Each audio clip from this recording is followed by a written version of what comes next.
Thank you, Lainey, putting that up. Right, I think it's running now. I can see a few people have come on. I think a few people come on now. I think it's working. Right.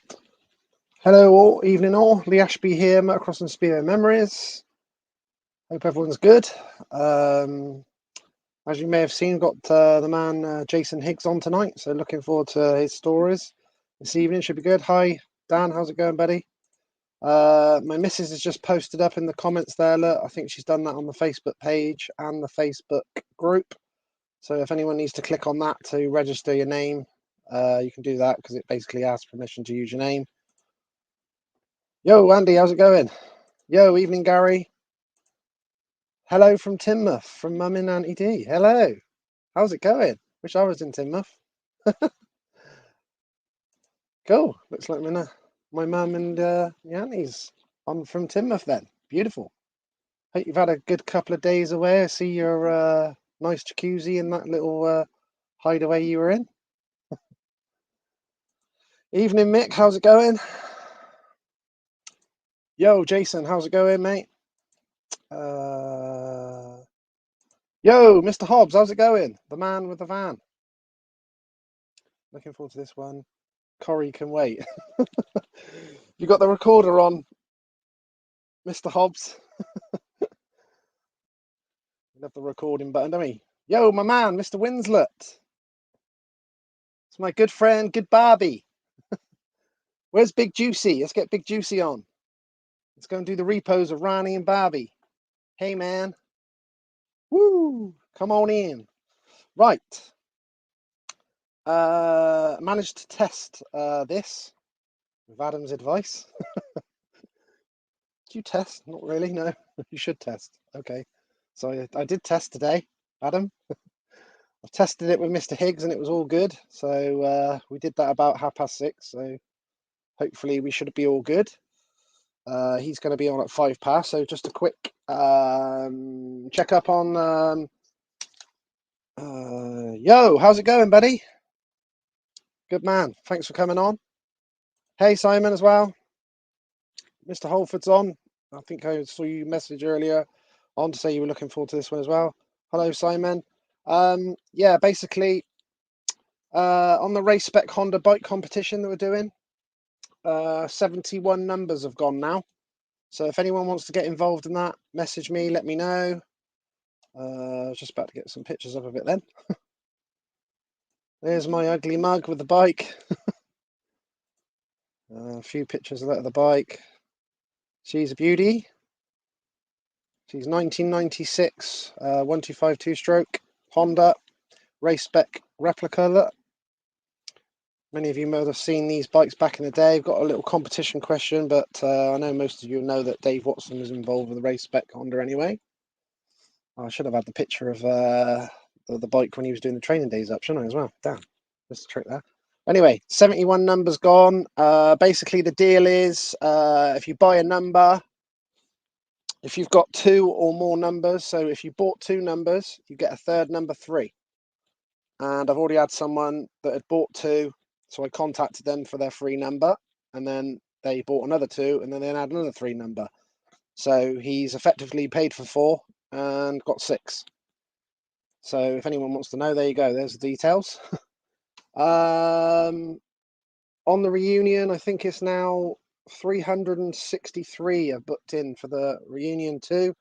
The Pro Alloys Motocross and Speedway Memories Reunion 2 at Culham Motor Park in Oxford, right by literally 2 minutes drive from Abingdon town. The only places I got left at the moment, but I have got some reserves on novice, intermediate and vets.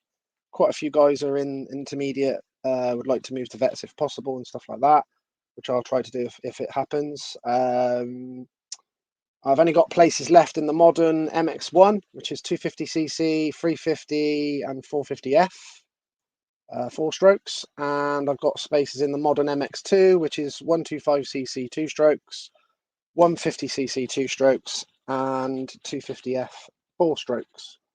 So if anyone wants to get into them 2 modern groups, I think I've got 30 odd in MX2, I think. We can go 44 max like we have in all the other groups. So 8 groups have got 44 in. I think there's 20 odd in the MX1 as well. Hello, Dean. How's it going, mate?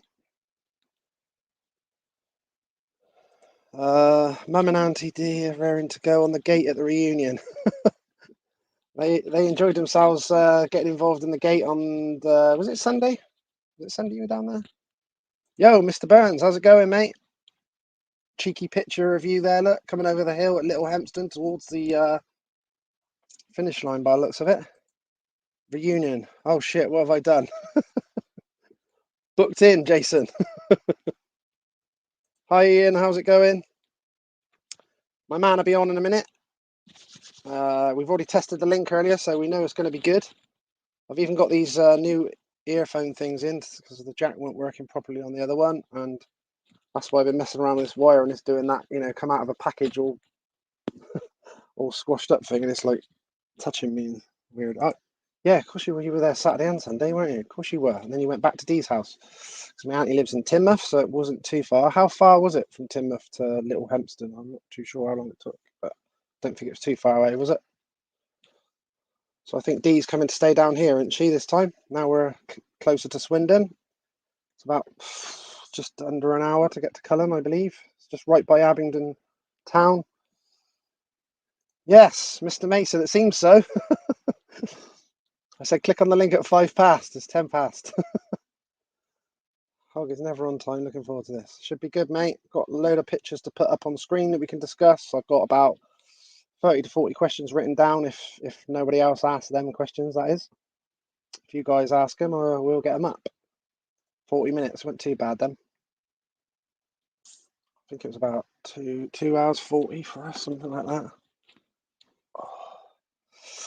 So, let me just, what else was I going to say? So I said about that there was 71 numbers gone on the race spec Honda replica bike competition.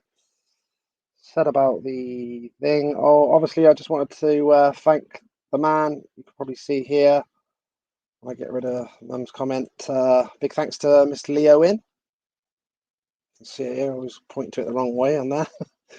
Owen Developments. You can check him out at www.owendevelopments.co.uk. Also, thanks to Mr. Stefan Everts, the main man, 10 times world champion, who also helps me out with some motocross rider contacts as well. You can check out his gin on www.s72gin.com. Right, come on in, Mr. Higgs. I've got the video intro ready to go. I'll just show you this quickly as well because I've got my website that always counts down to the next interview on Instagram. This is going live now to Twitter. My YouTube channel where you can catch up with any of the interviews from the last nearly 2 years now since the first March lockdown, which is nearly 2 years. And Instagram, Twitter, but I'll just play this quick.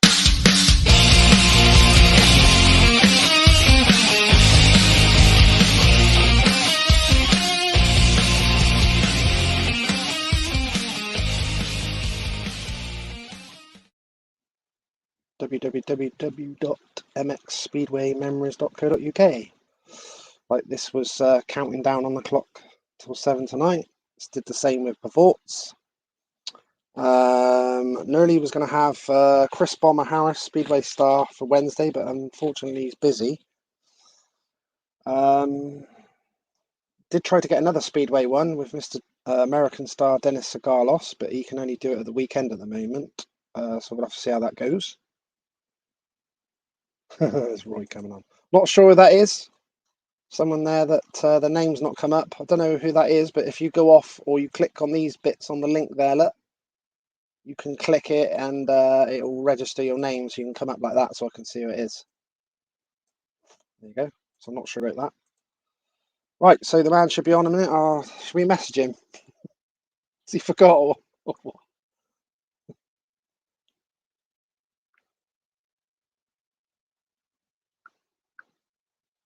Oh, to be fair, he had messaged me at 7 minutes past and said, let me know when. Right, here we go then. What's Mr. Phillips messaging me? Ooh, what's Wednesday? Cool. Right, I can see my man's come into the screen now. get back to you, Mr. Glenn Phillips, who's messaging me. Right. I can see he's in the bottom of my screen now, so let's get him on. Darren, he's probably surveying his land. Yes, he certainly is a legend, Christian. How's it going, mate? Darren quoted up just a minute ago, Jace, saying Hog is never on time. Looking forward to this. Right, let's get the video going, and then we'll bring the man in. Here we go then.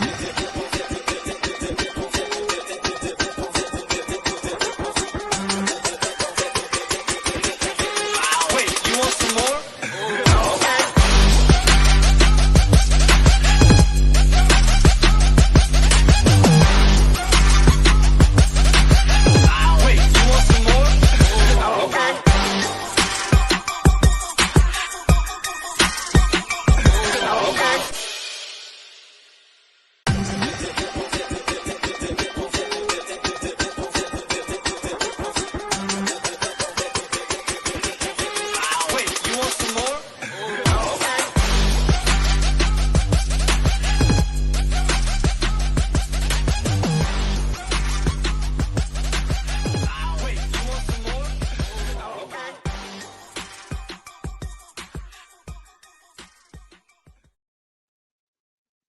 Right, here he is, the man, Mr. Jason Higgs. Hello, Lee. Can you hear me all right? I can hear you, Lee, nice and clearly. Beautiful, beautiful. How's it going, buddy? Awesome. After that introduction, when your graphics have certainly improved, and the music, I thought I should be doing some sort of hand signals to that rap music. It's fabulous, mate. Awesome. I know. You don't want to know what I was doing behind you. You can't see what I'm doing. No, brilliant, mate. Well done, Lee. It's awesome. Thanks, mate. Also awesome to get you in, buddy. I appreciate you coming on. What I was going to say to the people as well, that don't know if they saw the post. Quite a few people were interested in seeing this interview with you. Also, they've liked the post where I said about that you're going to attend our reunion in April in Culham, which is awesome, mate.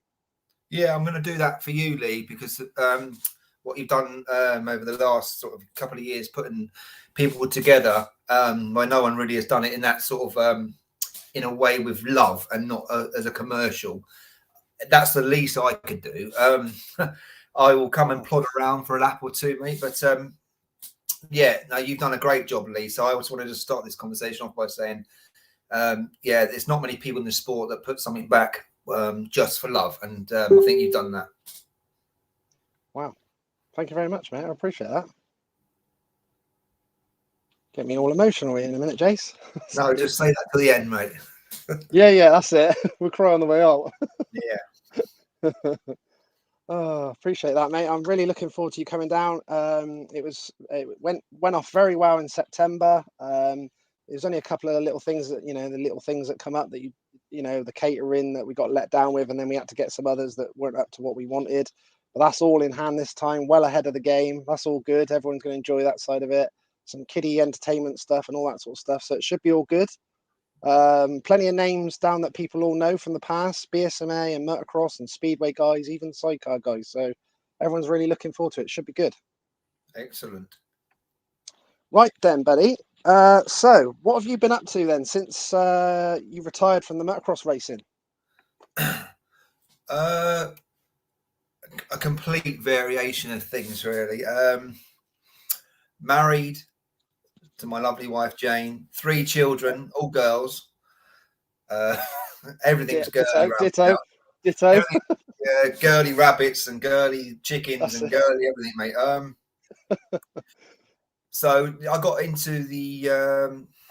We'll go back. You'll probably ask me some questions about the boy band Benidorm and pin-ups and stuff like that. And I'm sure you will. But no, to jump way forward now. Yeah, we're on the Isle of Wight, and we bought a little old 16th century farm on the Isle of Wight here to sort of go back in time. Really, I'm a bit of a nostalgic sort of person, and I like the slower pace of life, and where people sort of still have a bit of eye contact and talk to you, which is nice in this odd and busy world.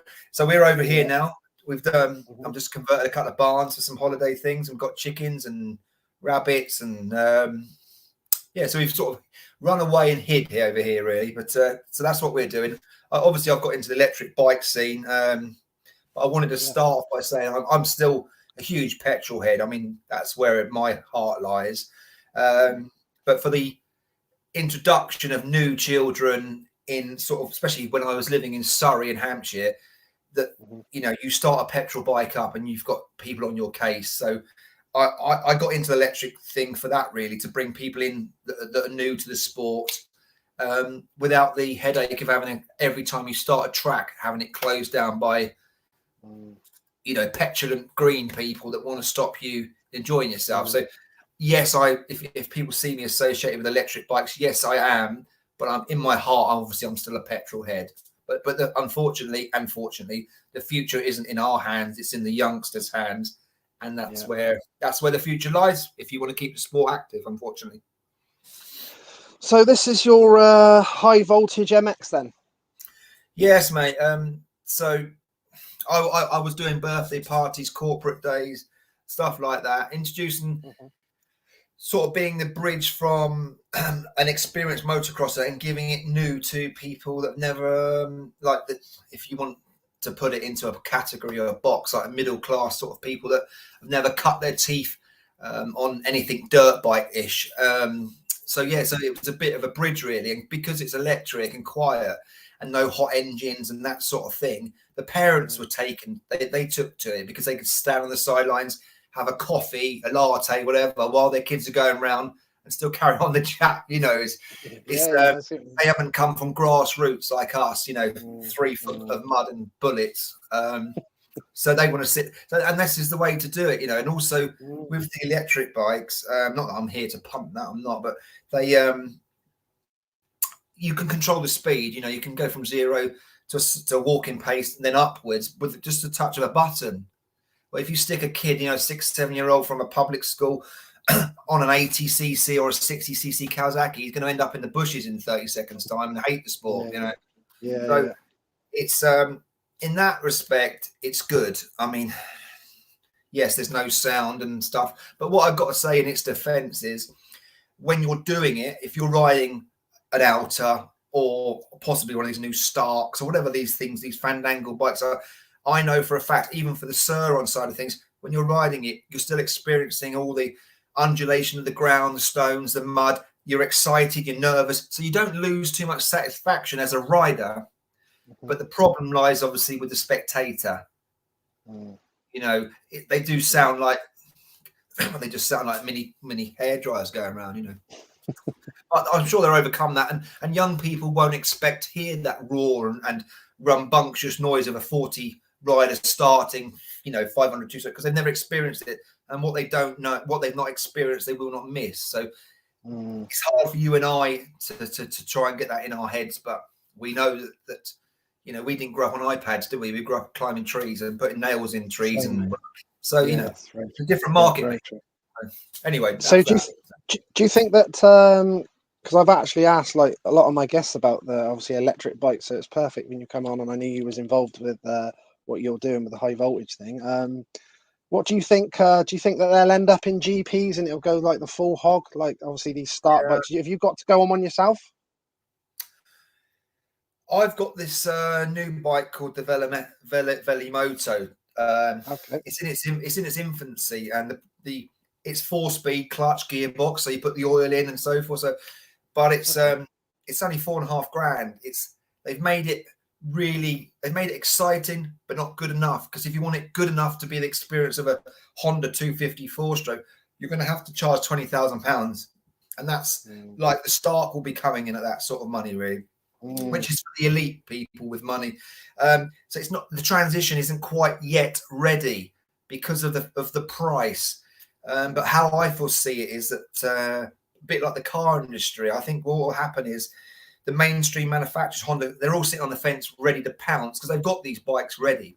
But this is only my view, but they will give them to the general public or sell them to the general public. And then I think you will do the leasing of the battery scenario where it's like the bottle exchange. You'll get new batteries, and then they'll keep the price down, and the bikes will be $8-9 grand, which is still crazy. But it'll retrospect of a petrol bike, and then you'll get the latest battery technology and the improvements, because it's bi-monthly now. These things are getting better monthly. It's crazy, really.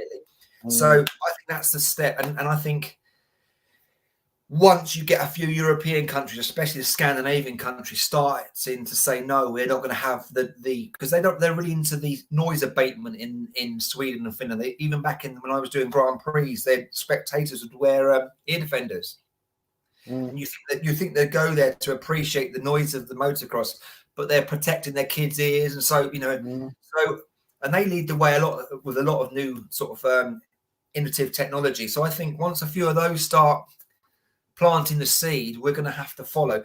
It is a sad road. No, it is a sad road, because going back to the 80s is where it should be. Camel bibs, back in the day when they were advertising cigarettes and that, but none of them were smoking. But it was just, carte blanche, men on big metal 500 cc's going up Hawksholme Hill if they could make it. And that, but we can't turn the clock back, unfortunately. The future lies in the kids' hands. And yes, I do definitely believe it will be 100% electric in 10 years. 8 to 10 years, and I think that will be mandatory then.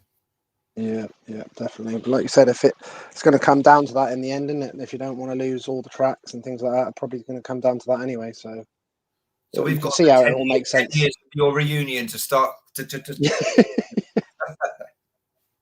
was going to say, hopefully I'm gone by the time it's completely combined. But yeah, you've got to embrace these new things. Well, you won't be gone, Lee. You'll be like me. We'll be on the electric mobility. Yeah. Can we maybe make a reunion on that? Right, we're going to take it right back. What was your earliest motocross memory? Like, what sort of age was the first bike you rode and the first bike you got, that type of thing? This light's a bit bright, by the way, isn't it? This is my Hollywood light. Look at that. I have to lower that down a little bit. My first bike was probably like a lot of your guests of. It's probably the same thing, really. Back in, I think this was 1980. No, 1980. No, I started in 80, didn't I? So it'd be 79, and it would be a Malaguti. I think it was a kick forward, automatic. Take it to the woods, wherever you could go, really. Goggles and boots from Habitat or wherever it was, before your time, Lee. That's it. Yeah, you got it. SMM Robert boots there, mate. They were a bit flash, actually. They were second hand. Yeah. That's actually same. That's actually a Panther on those boots, but not just a splodge. Black Panther on the front. yeah. So no, it was a Malaguti in 79, and then 80 would be my first motocross bike, first race meeting on a Yamaha 50cc 5-speed 2-stroke. Nice Little monster, really. I think Adam Winslet there, just sat next to you. He's on here tonight. That's Adam, isn't it? Is that Adam Winslet? Adam Winslet. Yeah, he's on tonight. I think he's on. Yeah, look at him. He always had the flash kit. He's got the metal Alpine stars there. Metal front bit, yeah. When I first looked at your boots, I thought that was the Ricky Johnson Mad Dog sticker. Keep that picture on, because I'll make a few people, if there's anyone tuning in, I'll make them laugh, because that thing there, that peak, is called a flip up, and the goggles used to sit underneath the visor there, and you got one go at it. When they got really muddy and shitty, you just flicked them up, so there was no tear off. Really bad design. Yeah, that's the goggle you can see. And you actually had to finish the race off with a load of goggle and mud sticking in front of you. It's crazy. I'm not sure who wrote that, but because they've not registered their name, but it says, I thought the light was to cover up the grey hair. That's that's not grey, that's platinum. Yeah. I just go with the silver fox, Jace, that's what I say. That's why they hid their face, you see, because they're too scared. Oh, I think that's Billy Max just come up on here. He's just put what was the name of your boy band, and tell the story. Here we go. Okay, the name of the boy band, I named it, so I'm going to take full responsibility and praise, if you like, for this. There's 4 of us, and we were called 4Play, and with the letter 4, sorry, the number 4, play. No, because what happened was, at that moment in time, I fell out of my dad, and I basically gave the V sign to motocross, only for a couple of months.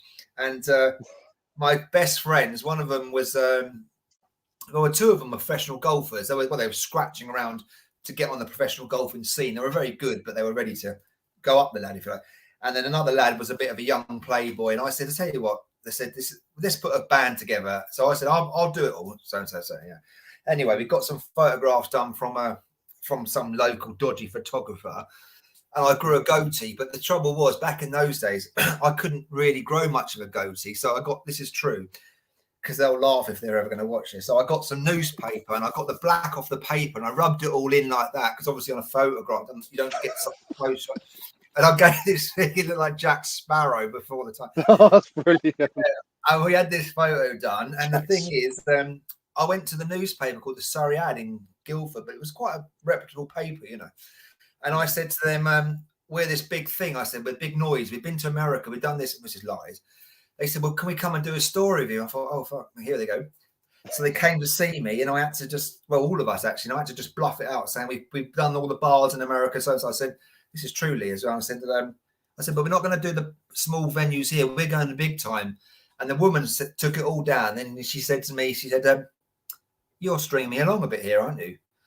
And I sort of smiled and said, well, a little bit. She said, I don't care. I'll put it in the paper. So she put it in the paper. And then within 3 days, a company called Musicality in London rung us up and said, we want to do a single with you guys and all this. So what we did, we did sort of like mixing on a CD, a tape, got it cut in a studio. It cost us a small fortune back in the day.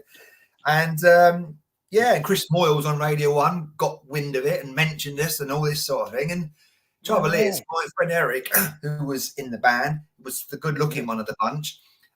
Because of my help him in getting this exposure, a company called Models One, which is the largest model company probably in the world, male model company, picked him up, made him this huge model, went out in Japan. So the band split before it even went anywhere, thankfully, for everyone. And so, wow. That was it, really, yeah.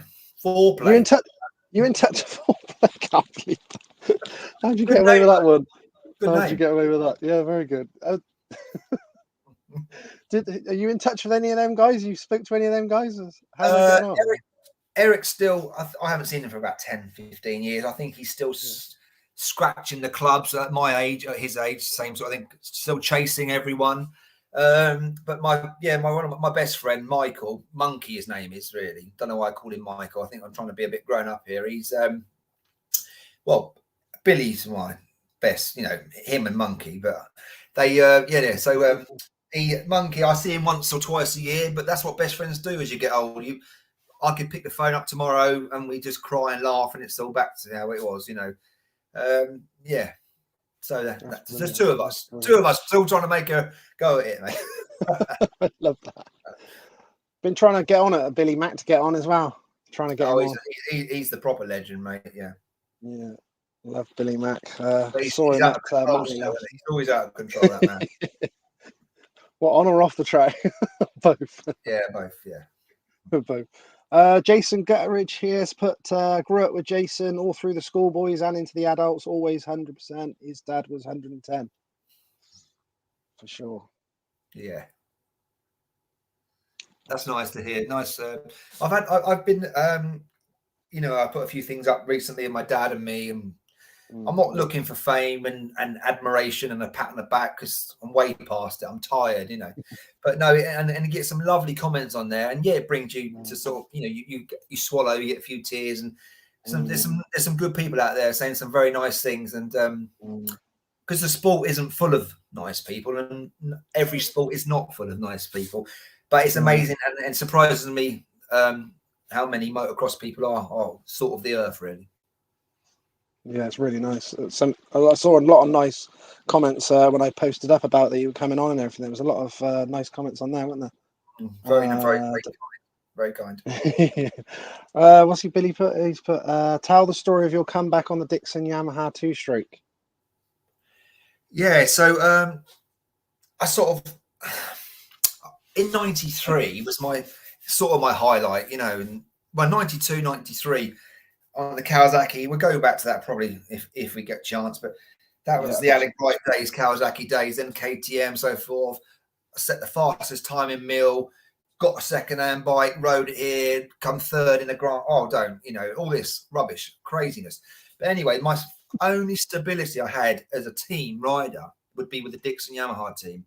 And that was thankful to Ashley Kane put the word in for me. That's the bike, yeah. That's 2002 at Canada Heights. I'm not sure what that scribble is at the top. Probably the first time I did my autograph. But let's hope my tax returns look slightly different to that. Tonight. But so Steve Dixon gave me the opportunity, and you know, I've got to say, Steve Dixon, we're not friends and we're not enemies. We're not, but he does run a fabulous, immaculate team. Whatever he does, he puts his heart and soul into it. And it's the first time I actually felt important. Actually, if you, without me getting this, Mark Jones, another great friend of mine, lovely man, probably the nicest man in motocross. There he is. Here he is. There's Mr. Jones. I can't answer that. Do you know why I can't answer that, Lee? What's he getting at? What's he getting at here? I'll have to digress, and I will answer that. And then I'll go back to Billy. But that he's asking me what my favorite ice cream is, because people aren't going to take me seriously after this. But I can't. Mark knows I can't tell every story of what we used to go up to, because it's crazy. But we were in Rimini, me, him, and Billy, and we went to this ice cream parlor, amongst other things, you know, shopping around or whatever you're doing, all that. And the woman behind the counter, she's getting a bit stroppy, actually, in an Italian way. You know, they're flamboyant, aren't they? She probably wasn't stroppy, but she seemed stroppy. So I thought, I'll give it to her then. Anyway, so she's asking, and I said, I don't know if I can say this, Lee, with kids watching. It's not a swear word, but I said, That's all right. We're over 18 on this. Oh, I said, do you have minge flavour? And she went, minge. And she kept saying minge, right? She went and got the manager, and he came out and asked me what minge was. And I even say this word now, and my missus goes, I hate that word. It's a terrible word. But they boasted in this ice cream parlour. They had every flavour, right, that you can get. So I put them to task, and I said, do you have minge flavour? And Mark, he's never forgotten this, because he's, you know. I bet he knows now, yeah. You shouldn't bring this up. I'm a father of three now. I can't use that word. So so that's that. Let's go back to Billy. So on a serious note, on an interesting note to anyone that's watching this, so Steve, and all respect to Steve, gave me the opportunity to be part of a team where I actually felt important. I had all the kit match. That was a start.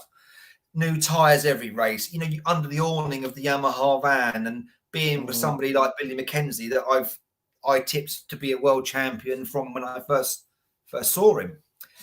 He was a very special, very, very special rider. If he'd have been nurtured slightly different, if I'd have been his manager with my head and mindset now, him and I would have been a world champion. I would have made him a world champion with his ability and my mindset, because he was the bravest rider I've ever known. So that was it. So I got the rides with Steve, and that's James, number 21. I'm 17. That's it. So that's the Kennel, actually. That's Josh Coppins, number 5.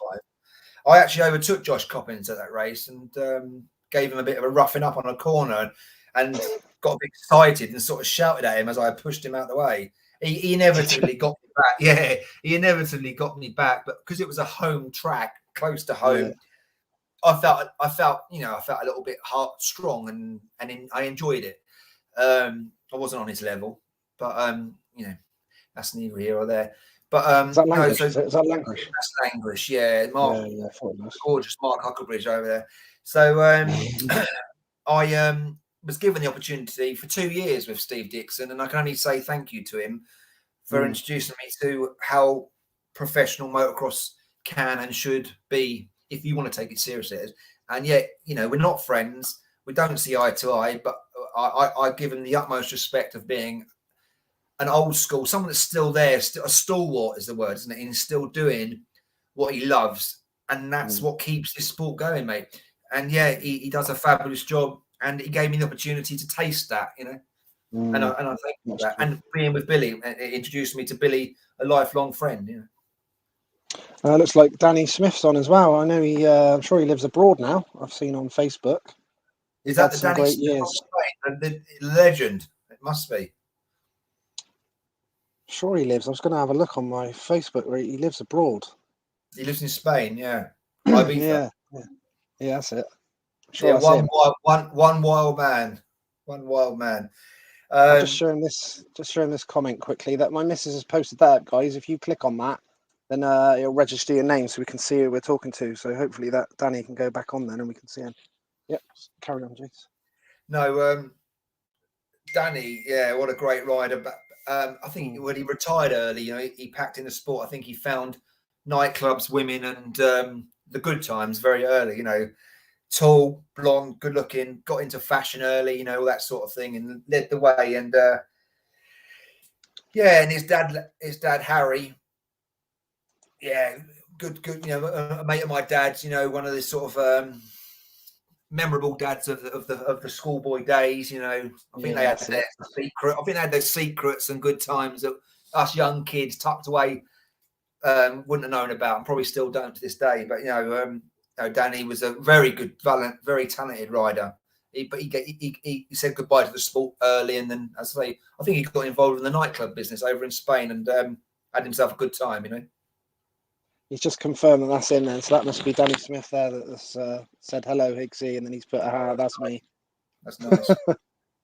Oh, that was Gary Phelps that comes up earlier. Oh yeah, I'd like to put a little mention into Gary because I've moved to the Isle of Wight here, and what a top man. Yeah, he knows you, doesn't he, Lee?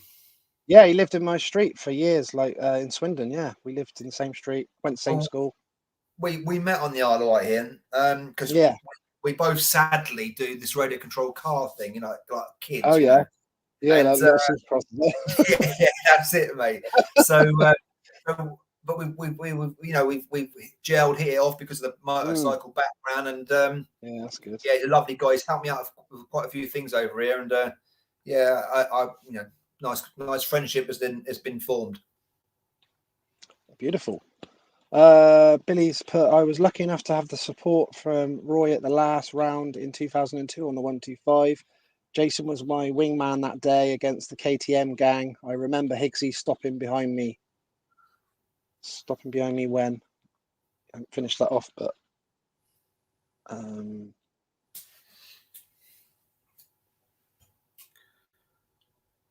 so you obviously were there with him. Was that was a British Championship round, I think he's talking about, isn't it? Yeah, that was at Polesworth when Billy was I think I remember that. Going for the title there, and there was it got a bit messy with it got a bit messy there, and for something great, the silly thing was it all just clicked for me that day. I'm not being big-headed or anything, but I flew past Carl Nunn. I overtook Paul Cooper. It was like, what? This is going a bit mad. And it all just, I was flying, and I got up into sort of second or third, or might have been second. And then I thought, shit, I've got to slow down here because I've got to help Billy here. And then Bill came around the corner, and this is later into the race, and Billy had fell off, and I thought, oh my God. And I sort of trying to help him get up, and my dad jumped in and we got him up and all this sort of thing. It was all surreal, and the 25 or 30-minute race seemed to go on for 2 days. It was very strange.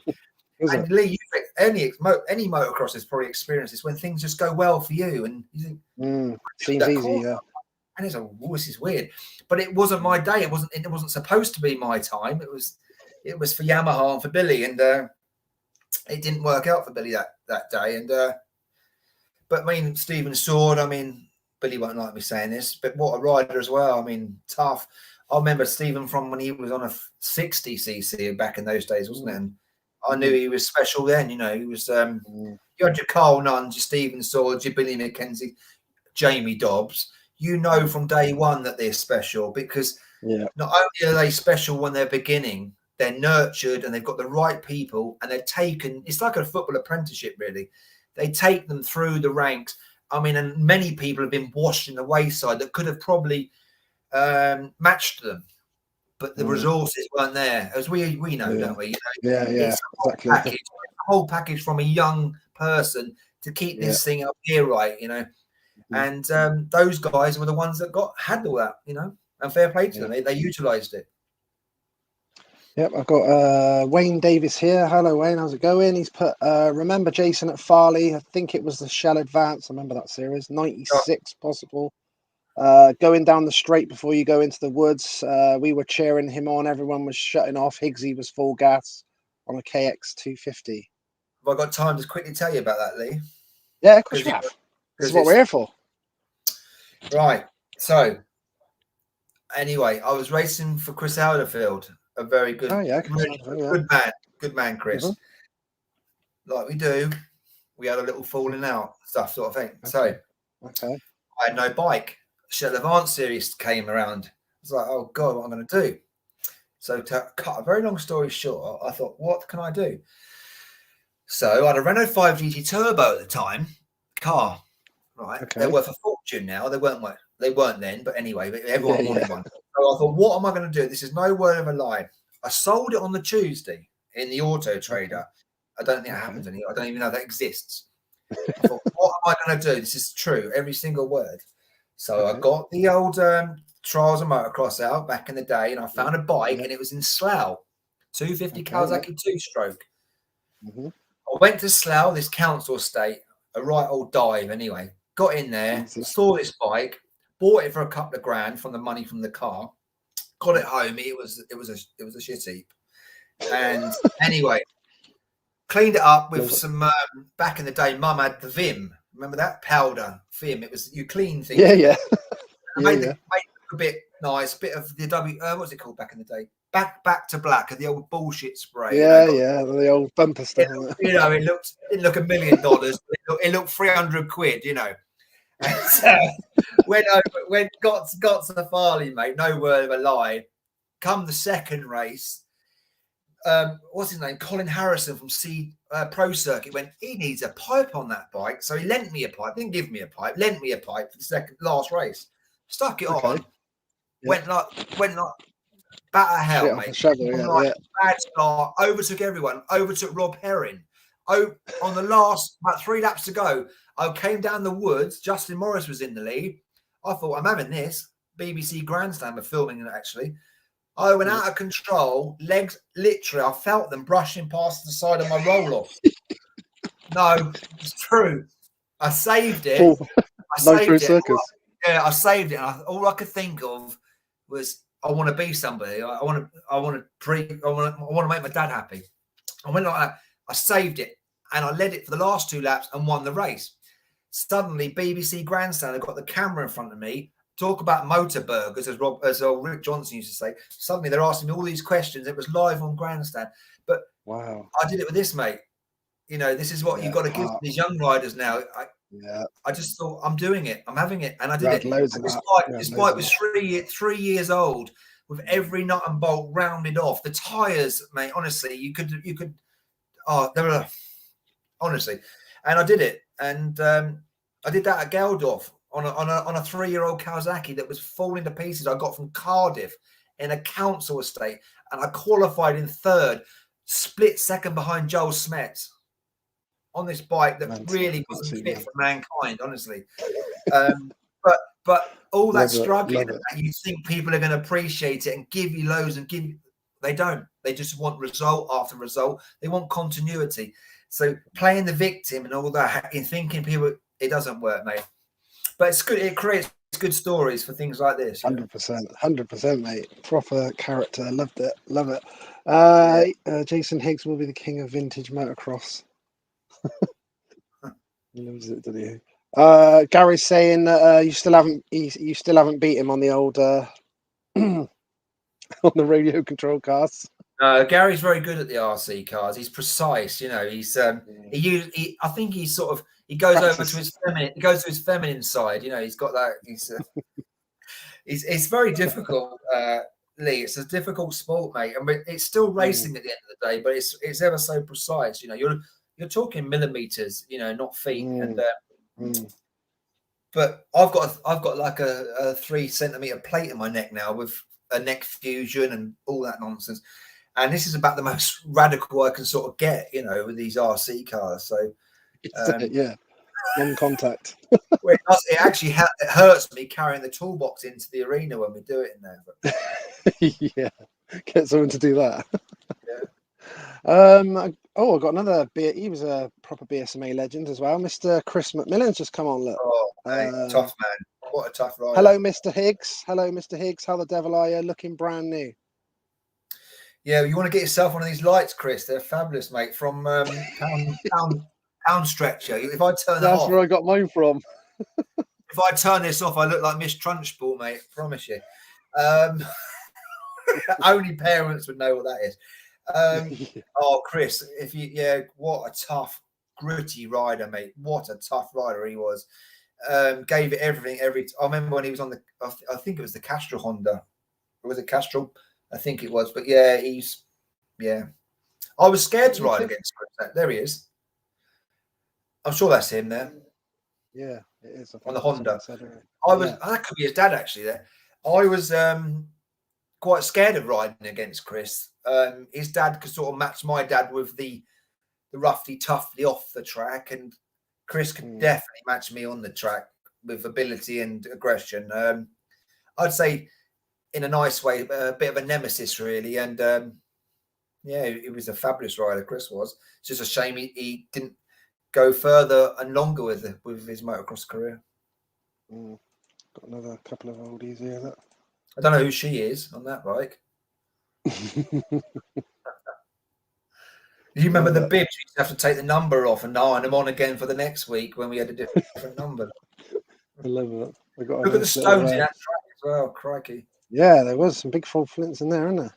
Stones. We didn't stop racing because we had flint. They were bigger than my head, those stones. Yeah, they are, aren't they?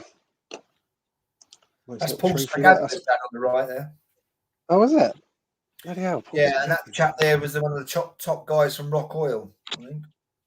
That's what it was all about back then, wasn't it? Just that little bit of plastic trophy. And that could be Colin Thomas in the background. I'm not too sure. I think it could be. Oh, was it? Oh, the old Team Green kind of. I think so. He's a good rider, Colin. Yeah, I see. I knew he was a BSMA champion and all that as well. I think he come and did one of our presentations when he was a Team Green mechanic as well. He was a very, very meticulous rider, very skillful rider, actually. Up from Malvern. Oh, those guys, look at that lot there. That's what you call a proper lineup, yeah. You know they are, don't you? Yeah, I got a lot. I know a lot of them. I see who's that in front? It's Swanson, isn't it? So you've Hans got is in there. Is that Stephen? I'm the ugly one with the curtains down the end there on the right with that sort of pelt. Yeah. I introduced the trout pelt to the motocross world. So was that the boy band era? That's the beginning of it, mate. That's where I first started. Yeah. So you got me there over on the right, the ugly one on the right. Then you got Lee Austin, a good young rider from down the east part of the country. Kelly Swanson, Justin Morris, Tim Alverson, then Ricky Priest. He's a friend of mine, Ricky. And then a really nice lad there from Liverpool, Danny Tollett. And then a really a good old friend of mine who I've got a lot of respect for and a lot of love for is Gary Hughes. And then that's Stephen Holmes, the guy, the top man you had on your thing last year. I mean, he was untouchable. He was on another level. And then just to the right of him was the guy that all this seat balance and all this scrub that these people are doing now, this lad there, Lee Morrison, was doing it before we even knew what he was doing. Honestly, it was like Ron the Sheen no, I'm not joking. On an 80 and on a 125. He was even look at the goggles, the glasses. He's got those Oakleys on his head. He was so advanced. He was so he was so advanced with style that we didn't appreciate it. I mean, he was very, very special, Lee Morrison. He does all the stunt stuff now, doesn't he? In the films and all that. He does all the stunt. I think he does it up with Rob Herring and all that. Rob Herring, and Edmondson and all them guys, I think that's at Ellsworth, that is. It's funny, Lee, isn't it, that you, like yourself as well, you can tell where that is just from that photo. I know. Yeah, isn't it odd how us motocrossers can just tell where It's so odd. I can tell from a couple of bumps and ruts, where that is. Yeah, 100%. A little bit of fencing, anything like that. Love it. Right. I've got Gareth Edwards here. He's put, was there ever a track you rode that was terrifying, and where was it? Interesting. Terrifying. Well, I tell you, when you're young and you're riding a track like back in the day, the Maggot Farm, which is a caution, it seemed like that track went on forever. it seemed like it would probably be a 5 to 10 minute lap. Obviously, it wasn't. But when you're on a small 80 with really bad brakes, drum brakes, and so forth, and you'll go, it felt like you were on a bit of an enduro back in the day, and there was some drop offs, and obviously we didn't have health and safety, and you'd end up in some sort of farm machinery, someone else's house, fields, bits and bobs, and that's how it was like. But on a professional scale, when I was still doing Namur was a little bit iffy, you know, with the bridge. The two bridges, actually, the one after the start Citadel section, and then the main bridge as you come back up the cobbled hill. You think nowadays you probably wouldn't get away with that, because if someone hurt themselves, there's some sort of claim and clause. But I'd say that was pretty tricky in its day, really. See, there was because they had like a big reservoir thing on the side of it, didn't it? It was like a massive drop on the side. Yeah, going up them steps, weren't there? There's massive. Up the steps were fabulous, weren't they? I mean, if you watch back in the day when was it Gabors, wasn't it? They were almost doubling those steps. Awesome. Someone's put, there's no name on there, they're not registered, but they've put, come on then, tell us about the day at Hawkstone 500 GP with your dad going mad with excitement. I remember this on the Motorvision tapes I used to watch a million times. Yeah, that was my second ever Grand Prix. I just turned 18 about a week before that in the German Grand Prix, and managed to get special permission to qualify at 17, race at 18, scored points, went to Hawkstone. And yeah, there's the lovely Alec right there. That's Rob McDonald. That's Rob McDonald down the right. He was a good reporter back in the day. Okay. And the size of those Boeri helmets. I know. Yeah, I remember them helmets. Look, you can barely see over the mouth on those things. I don't know how we found ruts and so long, wasn't it? Yeah. Yeah, it's crazy. But anyway, that kit I'm wearing is Technocell. They didn't make it for long. I think they only made it for about 6 months. Technocell used to make graphics and seat covers, but they dabbled in a bit of race kit. And that was, yeah, and I got that from John Cavatorta, I think, the crazy Italian chap. What was the question, Lee? Sorry. About Hawkstone, yeah, about Hawkstone with your dad. Yeah, so I think I got 14th in the first race and 12th in the second race. And Dave, the night before, Dave Grant let me go back to his hotel room, and he said, you know, I think he gave me a taster of what it would be like to be a good rider. And he said, you get a hotel room, and I had a shower there, and then obviously back to the motorhome. But no, so I got a 14th and a 12th, and the crowd were just amazing behind me and cheering. And you could literally hear a hum of cheering, and you do not hear the engine noise. It's the first time that I heard that. You know, it does drive you on, because it's like an electric. It's like you're almost pulling a rope per lap, because it's driving it. You're not on your own anymore. You know, you're doing. And yeah, I was never on my own, because my dad was there corner to corner, as we all know. That's at Cumbria. That's at Cumbria. I was leading that. There's Rob Herring behind me there, and then Paul Malling on the 250 Kawasaki. But yeah, my dad, all he wanted me to do was do well, and he couldn't hold his expressions back. There he is. There. I mean, he couldn't hold it back. He is what he is. He was what he was, and he there was no bullshit. Everything you wanted to know, it was there on display. He wore his heart on his sleeve. He was great to people that treated him well, and he was a fucking animal to people that took the piss out of him. But then isn't that how we should be living our lives, where you know where you are with somebody? It wasn't great for sponsorship. It wouldn't be my advice for someone who wants a lot of corporate sponsorship, because they're going to run a mile. But if you want, as I say before, when I said to you before, Lee, when it's all over, tomorrow, the next year, 10 years down the line, he's still there and they're not. And sometimes you've got to weigh up what's important to you. If you can have a balance of the two, that's fabulous. But it's a very difficult thing to balance, of loyalty, reality with the bullshit. And so my dad, I wouldn't change it, mate. You know, if I changed it, I may well have been a world champion, because I possibly had the talent and I would have got more help. but I would have been lying to my dad, and I wouldn't be able to be honest to myself. And I'm not that sort of person. I can't do it. I'm not very good with that. So my only advice would be to somebody: just be whatever suits your situation and who you are. Billy said that you were a beast in 2002, Higgsy. I think he put Matchams, Wakes Colne. Oh, Max Hendy, look, it's just put good times, Higgsy. Chaos back in the days. Max is one of the. I saw Max a couple of years back at the Vintage Dirt Bike Show, and anyone who knows him just will tell you what a lovely man he is. A genuine, lovely, great, warm-hearted person, and he's got nothing but nice to say about people. He's a great man, and I think he's a publican, isn't he, Max? Actually, when I see on his Facebook, amongst other things, a good friend of Mark Huckabridge's, and a loyal. I think he's a loyal friend to everyone that he sort of knows, and he's a top man. Max is. We raced together back in the day. I think down in the West Country, nearly always. Yeah, a good chap, Max. Christian Haverall, good. It's just put you had real natural talent, Jason. So deserves some better sponsorship. Oh, it's a really nice thing for Christian to say there. Thank you, Christian. As I think I explained, if anyone was listening earlier, about my dad and me, and sometimes in the corporate world, honesty isn't the best ingredient.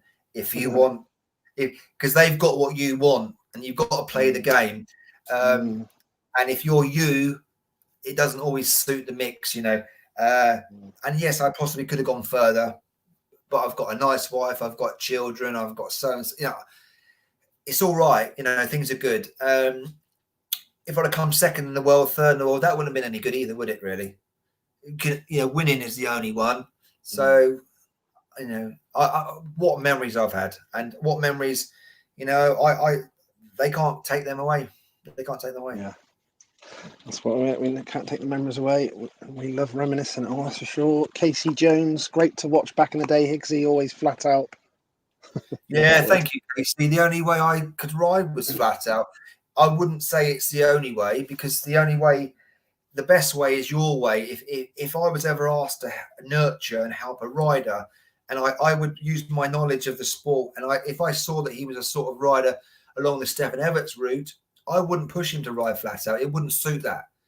For me, I remember at Roggenburg, one of the last Grand Prix of '93, I said to I had a little bit of a mind blip, and I was thinking, oh God, 2 35-minute race. I thought, no, just go as fast as you can every lap, and then you've laid it on the table, you've done all you can do. So all I could do as a rider, it's a bit of a Neanderthal basic way, but all I could do was go fast as I can every lap.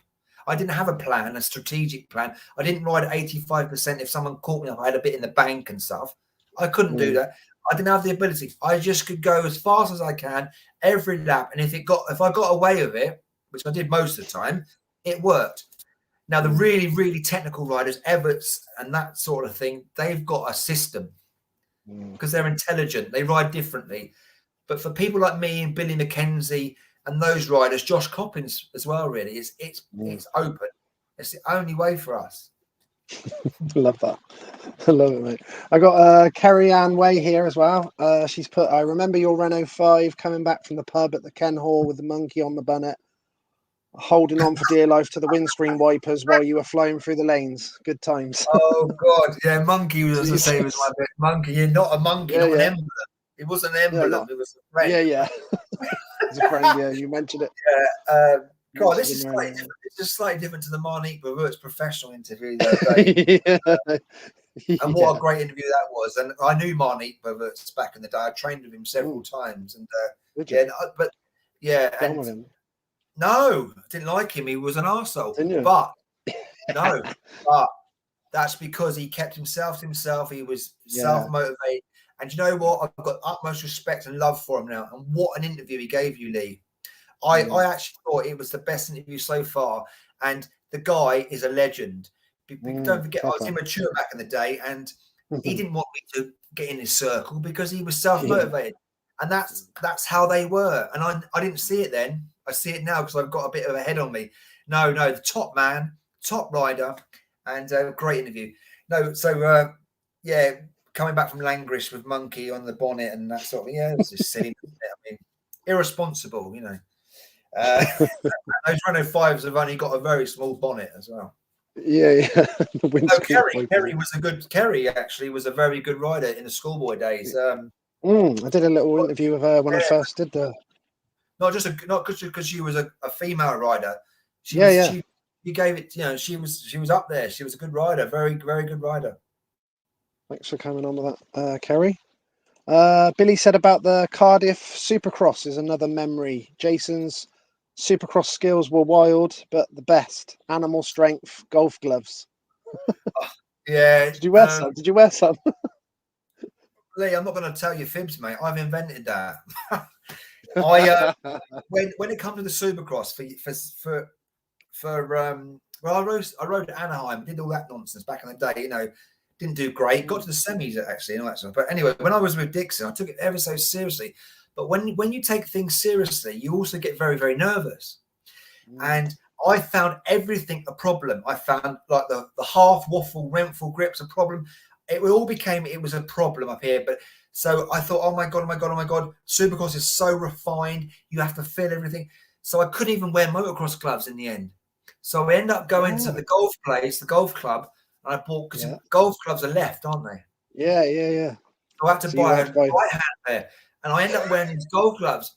But what I found was you had a unique feel to the grips. You could feel everything. So I started wearing these golf gloves, right? Oh wow! But now when you look at, and also I took all the foam out the goggles, so I used to get ever so hot, and I even drilled the lenses. I used to get so hot and in the moment, you know. But if you look at these riders now, their gloves have got thinner and thinner and thinner without any patchwork or stitching on the palms. I'm not saying I started it, obviously, but there is something in it that the more you, because I said to some guys, when you ride motocross, if you want to get good at it, it comes down more to the feel than it does to this. It's about the front tire, the front brake, the front forks, and your fingers. It's here. Forget what the back's doing. You can get away with that kicking around like a wild coyote. It's here. No, but it's here, mate. And then with the Supercross, with those series they did, it was so intense and small. You had to feel everything, you know. Love that. I tried the mushroom grips once. You remember the BMX mushroom grips? I did, yeah, and it was too big. I couldn't do it. They came in those They came in those like McDonald's mushroom boxes, didn't they, back in the day? Yeah. I thought, that'll solve blisters and all that, but no. You only use those mushroom grips because you were a fun guy. That's terrible. Is that a picture of? That's Anaheim Stadium in the morning. Yeah. Wow, what was that like then? That experience must have been mega. Well, I'll tell you very quickly about that. That's Anaheim Stadium. I raced there, raced San Diego, so forth. We turned up there, right? We've gone in there. My dad's gone into KTM and said, right, forget about Jerry McGrath. Forget about these boys. My son's going to be a big noise. I'm looking at him going, oh, my God, what are you saying? Right? No word of a lie. We've hired this old camper from these Mexicans, right, on the border. This is true. So we've turned up there. They've got, it hasn't, but it's almost got those big horns of a big oxen on the front. It's how bad it is. We've turned up there. He's told these KTM lot, I'm going to beat Jeremy McGrath. Anyway, he's talked them into giving me a bike for the series. Well, not the series, for the 3 rounds. We've turned up there, done the practice and all that sort of thing. Then they said to my dad, you're going to have to pay to come in. And he's sort of given, you know, no. So I rode all evening and my dad never saw me going around the track. Oh, you're joking. He saw me in the morning, but he didn't see me in the evening because he didn't want to pay to get in. Oh, my God. 80,000 people there. I got introduced in front of those people, actually. I had to give a little bit of a speech. Yeah, a little speech. That takeoff there, that looks a bit savage, isn't it? That takeoff. Well, back in those days, yeah, that's 93. And back in those days, it wasn't very forgiving. The jumps they were harsh, mate. I mean, if you didn't, the landing was much nicer. No, that looks pretty very. And we had quite a lot. There was a lot of Japanese there when I was racing at Anaheim, and the brave. Let's put it that way. They were. That's crazy. Where's my Mick here? Said, hiya, Jason. So, what was your best year in the schoolboys, and what was your favourite schoolboy club? Best year in the schoolboys. Well, in 1984, going back to the black and white days now, TV. Change the channel with your hand. I won the. What did I win? I won the Champion of Champions, and I rode for Team Green. Brian Mallin, the Paul Mallin's dad. Paul's dad, yeah. Mark Malin, if you want to say, he used to run the team. That was really good days. I didn't really have a good. I can't say I had a best schoolboy era because it was all great, wasn't it, Lee? Because we go to school. Well, you know as well as I do. You're a top schoolboy chap yourself. You go to school, and all you want to do is go race weekends. So I didn't look for a career in it when I was a schoolboy. You don't. It's just that you're a school. You go to school and you race motocross bikes. You've got 2 lives, and I didn't have a best part of my schoolboy career. And what did it say? Did it say trackway or club? Club. I rode for Border. I rode for Burks and Hans. My dad. The good thing, what my dad did, and a lot of riders didn't. What my dad wanted to make me do was push into the other districts. So we went to Severn Valley, we went to Morden, we went up to Northampton. We wanted to test the water of the other riders, and that's what I think was a great thing, because we got to meet other people, but we honed our skills because they were doing things slightly differently, and I mean there was, without exaggerating, there must have been 25, 30 schoolboy clubs in those days, I don't know if you've seen it, but from like what you just said there is the perfect thing, and anyone that sort of did well in the schoolboy days and all that sort of thing, everyone sort of did exactly what you just said. You sort of go around to all the other clubs to race the other top riders from the other clubs, and obviously all the semis and finals and all that sort of stuff. But I mean, it seems these days like everyone wants to go as low as they can. If you see the groups, so they have like novice, B, C, D, and it's like if there's a group Z, someone wants to be in it. It's like I don't get it. Yeah, I can put that in a nutshell for you if you like. There's I tell you why. There's fors and against in that. Is my dad raised me and pushed me too far too quickly, and what happens is, like I was racing 15, 16-year-olds when I was 12, and then go up, and then I went to 500 Honda 2-stroke at just turning 16. I was 15. I had a Honda 500. He wanted me to be, which is great. But what you don't experience is winning, victory, winning. And for a career, for a youngster, it's good to learn that every week you're winning or you're up there, and then you carry on with your peers and you go and you go. I was going in echelons of upness, and it's scary. It's good to make you a man, but it can also demoralize you very quickly. So I can understand why people want to go down sometimes and just keep winning everything, because they're going to go up with that. I'm not saying it's the way forward, but I can understand why they do it. It's not a bad thing to learn. Winning is not a bad thing to learn. Yeah, for sure. I think I'm sort of talking about what I've heard. Obviously, I'm not in it now, but a lot of what I've heard is a lot of say a good guy that's potentially in our day would be winning a national. He's trying to get into like C group. Oh no, yeah. Right, okay. That type of stuff. I think they call it sandbagging, don't they, to put it brilliantly? Sandbagging, yeah, for spoils. Yeah, that's the one, yeah. Yeah, that's what I'm getting at. Okay. Oh, it's funny. But yeah, so because obviously we've done a novice for our reunion. So of course we've got 3 novice groups now. So we're doing time practice to try and like segregate it, because you'd have people out in a novice group and they're lapping people twice, and you think this is a bit weird. No, that's quite dangerous actually as well. Yeah, it is, mate. Yeah. So yeah, it seems to be like the running battle that they all have these days, anyway. What's Chris McMillan saying there? Matcham is one of the best tracks in the world. Did you like Matcham's Sandy Supercross as well? They used to do, didn't they, on TV back in the day? I remember. Did you do that one? I really love Matchams. I mean, the original Matchams. There was another track called Summerley, and they had the Hans Grand National. Do you remember that, Lee? I don't remember that one. No. But it was the 89. Well, no, way back. This is, and so it was very similar to Matchams. But no, I think Matchams. It didn't matter what the weather was like. You knew you were going to be able to race and still have a great meeting at Matchams. So it had that on its side. The viewing wasn't so great because you had to move around the track like Hawkstone. It's not the greatest spectator track. You have to move from point to point, don't you? but it's got long the way history. around. But I mean, the stones at Matcham's, I mean, they're crazy. And they used to have a little small tree in the start straight, and you could go either left or right of the tree. I mean, you can imagine having that nowadays. I know. You know, Standing against the tape, right against the well, it was nothing, was it? at the Swedish Grand Prix when I raced in '93, the rocks were so bad. They got us all out on Saturday evening after qualifying. Me, Joel Smith, the whole lot, everyone, every name, you know, like Joel Smets, the whole lot.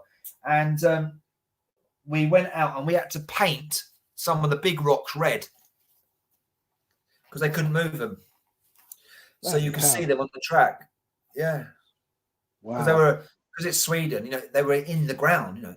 So we painted some of these big dangerous rocks red, you know. I mean, nowadays it's all pruned and graded, isn't it? And perfection, you know. Andy Hobbs said I was there. I gave him a hand. I think this is when they were talking about Hawkstone earlier on. We're a bit behind. Yeah, that's Andy, a good friend of mine. He told me if I don't mention him, he's never going to take me out on his super yacht. So yeah. I've got to mention his Andy. house is like that. His house is like that as well. I know it is.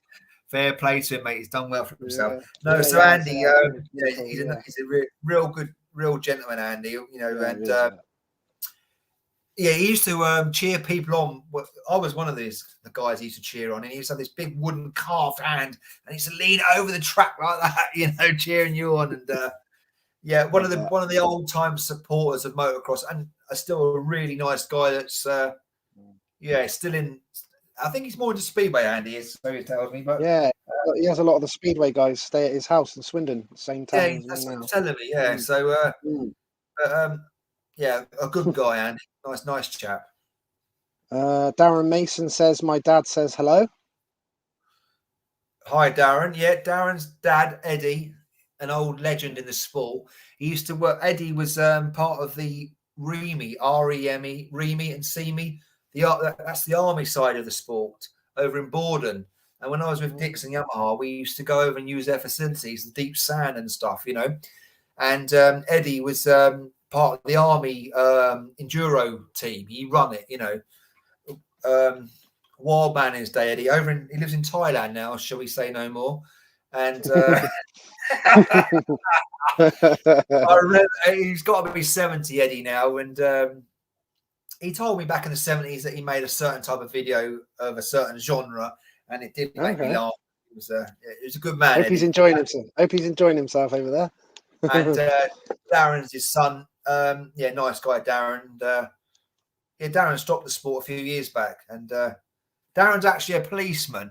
And when I was running my electric track over in Lippert Way, he didn't tell me to turn up in this police car, and I started getting a little bit worried. And I was like, you're doing that shit. I was thinking, hang on a minute, I'm not even illegal anymore, or ever have been. Yeah. I'm nervous anyway. I've got a friend that's a policeman. Wow, you know. Yeah, love that. Oh, hang on, who's that? Who would that have been? That's Pleasure to Spanner for the legend back in the Dixon days. That could be Ben Popwell or Stuart Hayward. Oh, okay. Do you have a good relationship with him? Was that for the 2? Was that for the 2 years?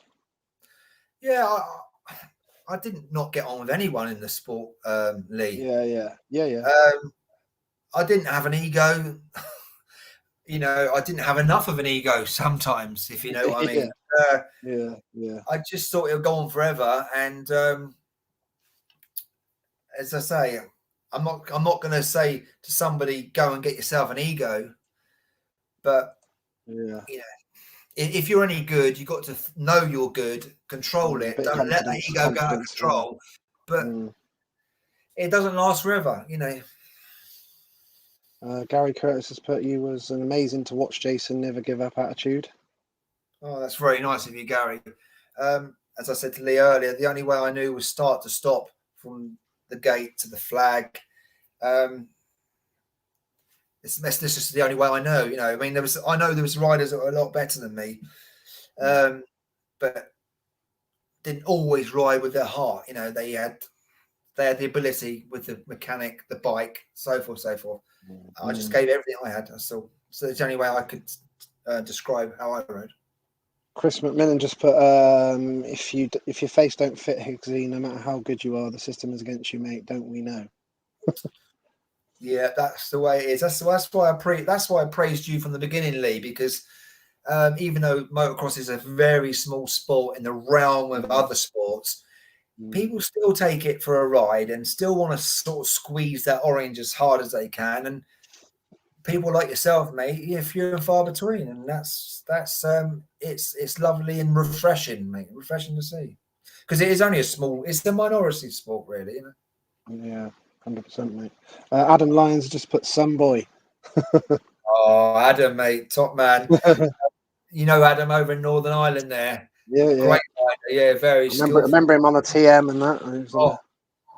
Yeah, he was a very, very skillful rider. Very, very stylish. Very stylish. Nice family, mate.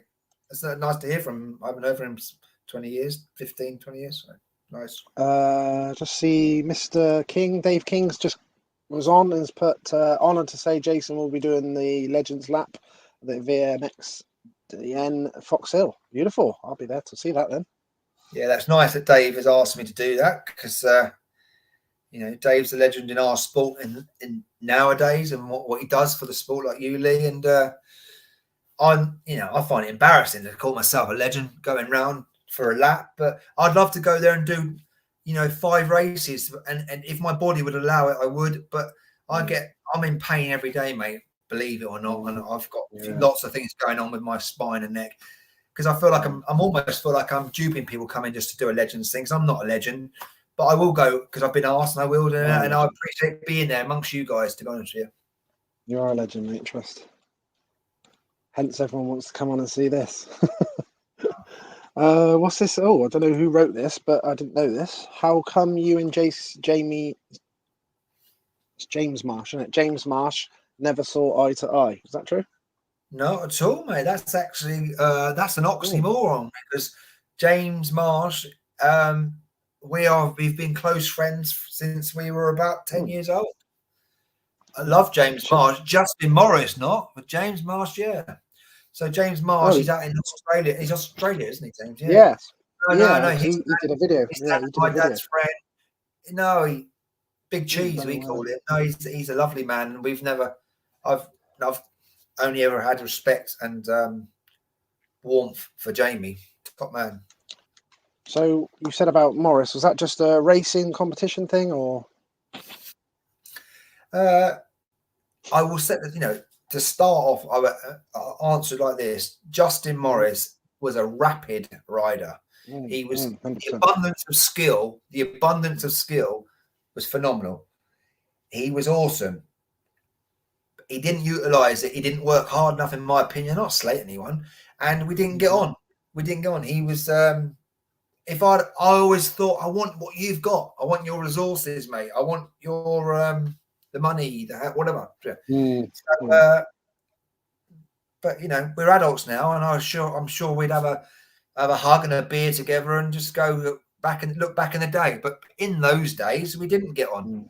But we would now, I'm sure, because we've matured, and it's what we did and not what we do, is it? Yeah, of course it is. Yeah, makes sense.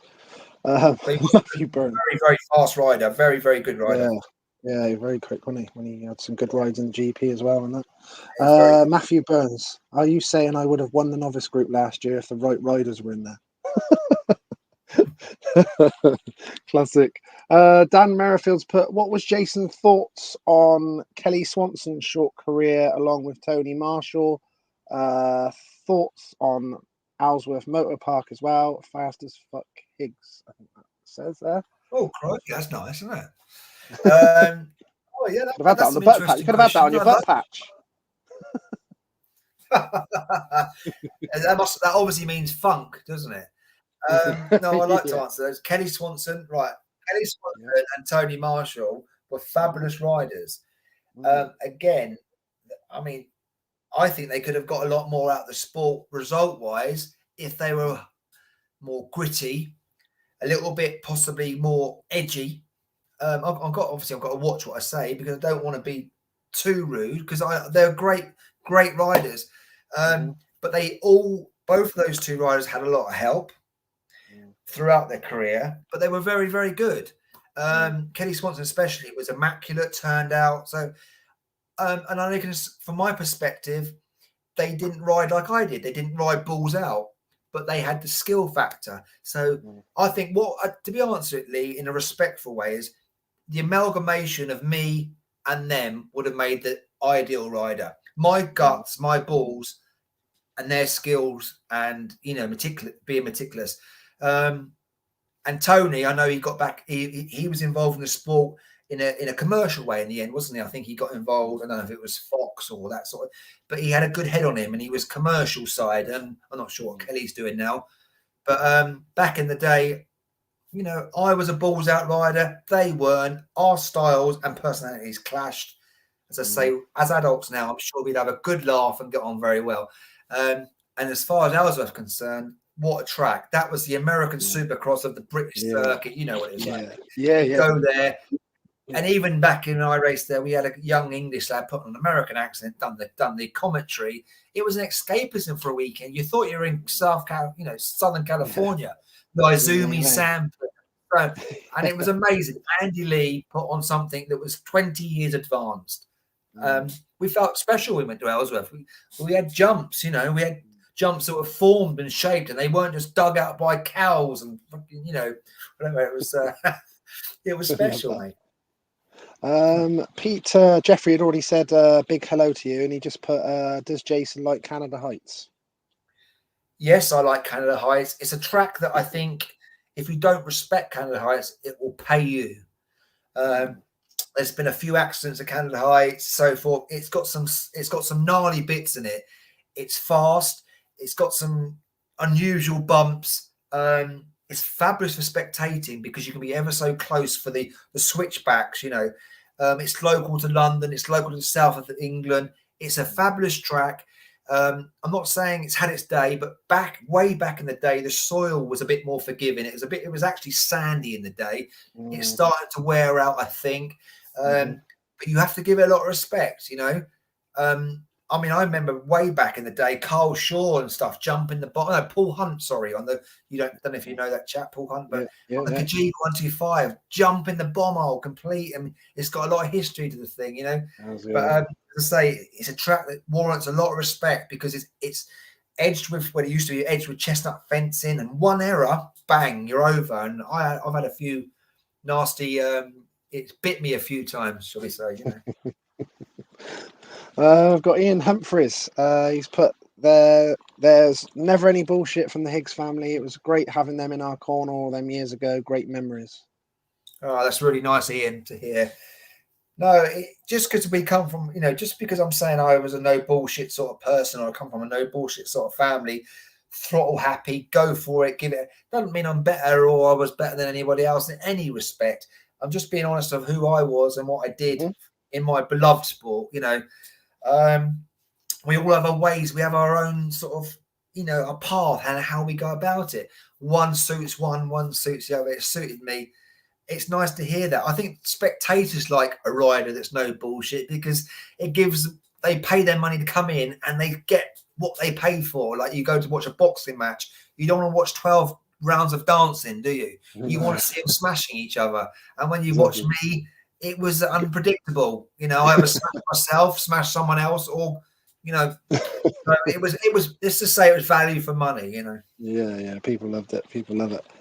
Simon Walker, another good friend of ours. He started racing motocross when my brother did in the early 90s. Simon, he's put Lee, ask Jason if he can remember scaring the shit out of me at a skate park in Belgium. Brian Wheeler took me over and we stayed with Jason. Top bloke. Oh yeah, that's going way back. Yeah, I thought I could do a bit of skateboarding back in the day. Oh, that's a dangerous sport, mate, especially for trying to do motocross at the same time. It's I was going to use a very big word there. I don't use them very often, but it's not very conducive for a motocross career. Like that. Yeah, Brian Wheeler. He's still, obviously, I keep my finger in the sport and watch what he's doing. Yeah, he's still doing it, the business, isn't he, O'Brien? Top gritty rider, hard as nails. Skillful, gutty, gritty, the whole lot. Friend of mine, Brian, I should say. Yeah, he's ruthless man, ruthless. Is he from your part of the country then, Lee? Yeah, because I used to years ago when I was racing. He lived in Wharton Under Edge, and my girlfriend at the time What lived under there. That's it. Yeah, That's it. we Yeah. used to go there. I was there all the time, when I was racing. But yeah, Gloucester way. Mark Jenkins and stuff like that. A lot of the boys over there. Adam Winslet. More people watching than some of the world champions. Say no more. 100%. Oh, crikey. That's Yep, really kind. 100%. Really nice. Right, Mark Palmer, let's have a look. I know everyone has their own story, but when we would go up to the bigger meetings from down south, Jesus, the riders were great. Jason Higgs was all out going for it. Other riders like Jason Burrows, Craig Prattley, Barry Holly, Stephen Holmes, Jason Hodges, Darren Brook and Lee Pearce, Neil Shepherd, Dean Batchelor, Jason Jarvis, Ross Webster. The late 80s were fun times. Definitely. Some riders named off there. There is. Wow. Yes, I remember watching videos of all them guys. It's I wanted to very quickly add that nostalgia is it's lovely to us because nostalgia will stick with everyone throughout their own period. But so we don't want to be unfair to people that are in the sport now, the modern riders, because we can't take any away from them. They don't know any different, and they're going to create their own nostalgia. So we can only live with ours, can't we? We can't say it was better, it was worse, because that's an unfair thing to do, really. Truth. Yeah, it is true. We do say it a lot.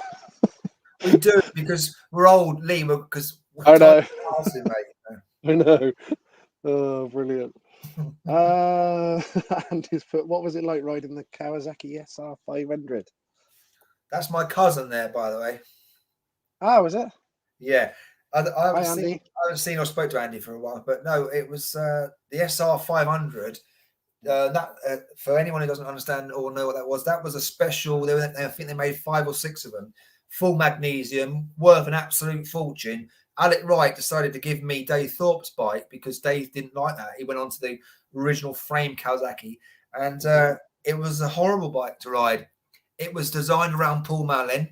It was designed around a very flat bike, as bikes have now become, where you could turn on a sixpence, where you were sitting on top of the petrol filler, where I prefer the old 500, where you sat into the tank. It gave you something to grip. It gave you something to move against. Because obviously my style was a lot more old school than they are now. But the SR was way ahead of its time. It suited the fabulous Paul Malin. It didn't suit Dave Thorpe, and it certainly didn't suit me. What have you got any stories for us on Alec? Alec Wright?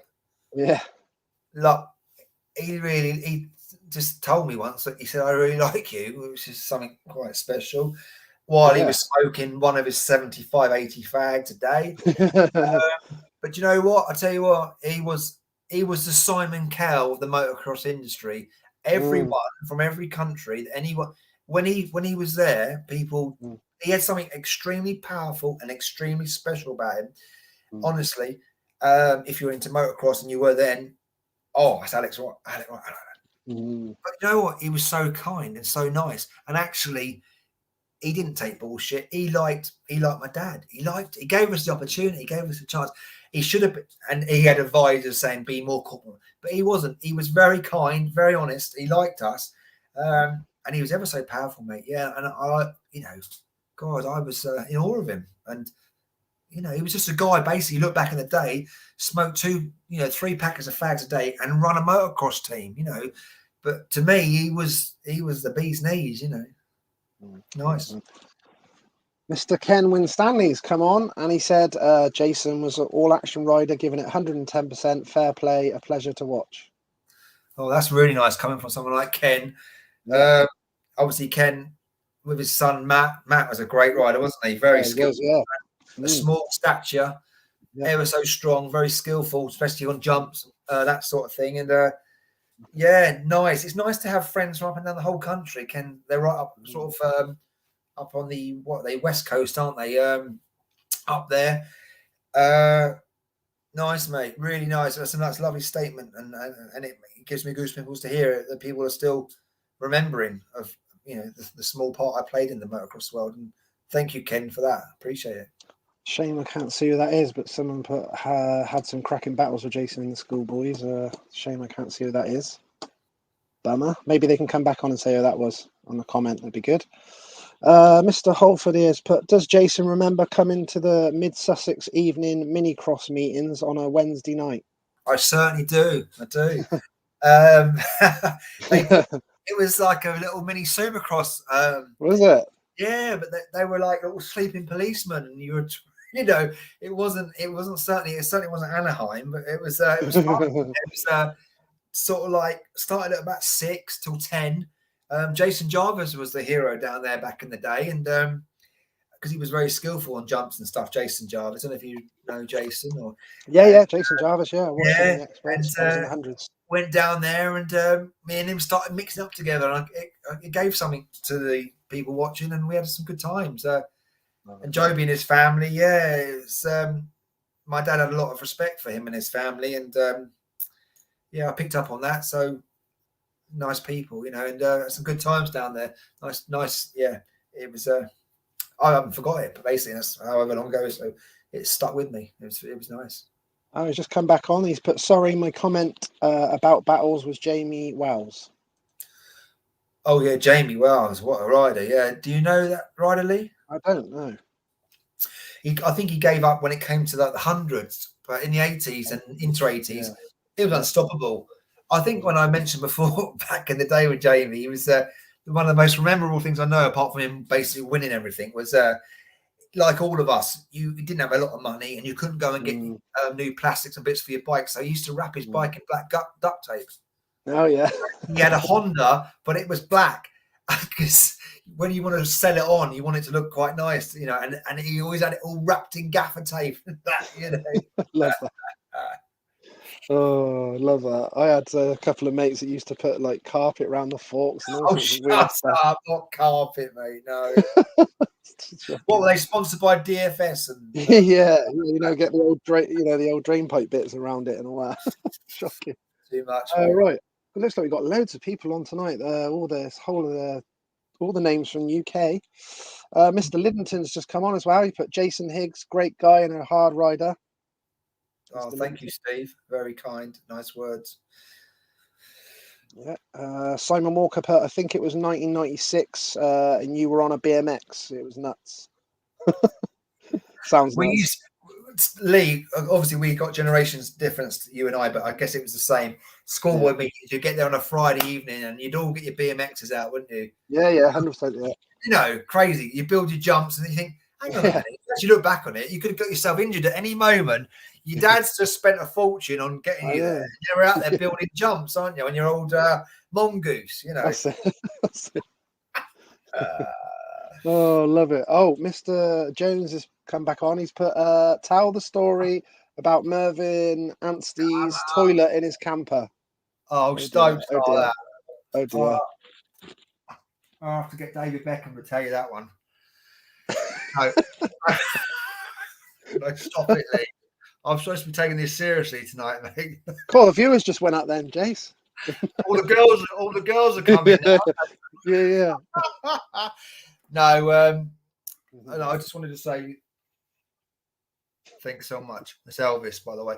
No, so that's what I was going to say. They were sitting there in this office, mate. Oh, I didn't actually get you couldn't resist that. No, so Mervyn Anstey, yeah, I mean, utmost respect for him. We didn't see eye to eye, but I got to say, what a rider, and the heart and soul that he put into his career was phenomenal. But anyway, I fell out with my dad, got a lift to Sweden with Mervyn Anstey, and James Marsh was in the van with Mervyn Anstey.